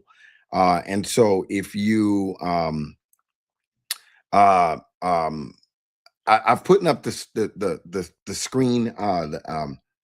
I don't have it on me right now, but nevertheless, if you go to my Facebook page, you can even scroll through. You'll see some of the campaign. You'll see where I'm announcing it and I'm posting it. I posted it multiple times, this, that, and the other. But you'll see the links to give either to the Spot Fund or to and I just have to find a way to get it running across the ticker here. Next time I'm on live, that's what I'm going to do. So in that way, it's constantly across the ticker at the bottom, and that you guys will know what link to click on to donate to the Spot Fund. But I really appreciate all of the giving. Please be generous and help me. I just need about $2,500 more to reach my goal in terms of everything that we need to do in Zambia. But until the next time, God bless you. Thanks for joining. Yeah, go ahead. Just answer the podcast question real quick. He asked, how often do you do this? So just respond to that, and then you can close out, bro. Yeah. So there you go. So typically it's on Mondays and then occasionally on Thursdays. The rhythm for me had been thrown off because I was like the last 3 weeks, you hadn't even seen me, which is unusual for me to disappear for three weeks. But That's because I was trying to close the deal on the dissertation defense and this, that, and the other. And so I should be back on regularly on Monday. And if there is a second day, that will alternate between a Wednesday and a Thursday, depending upon availability or whatever. So it's all typically always on Monday. And then alternatively, I'll add a second show on a Wednesday and or a Thursday. Right. So that's typically the regular kind of routine of it. And so I'll start getting back more consistent with it now that I've closed the deal on the whole thing. So you'll start seeing me more regularly. So there we go. Excellent question. Yeah, I do. I need to pin it to the comments or the dispute. You're absolutely right.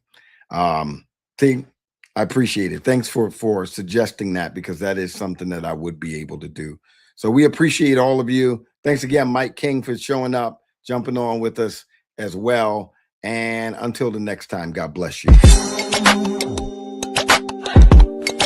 But I think that we need to be equipped to the point that we are at least what Peter said. He said, be ready to give an answer. Not get ready, but be ready.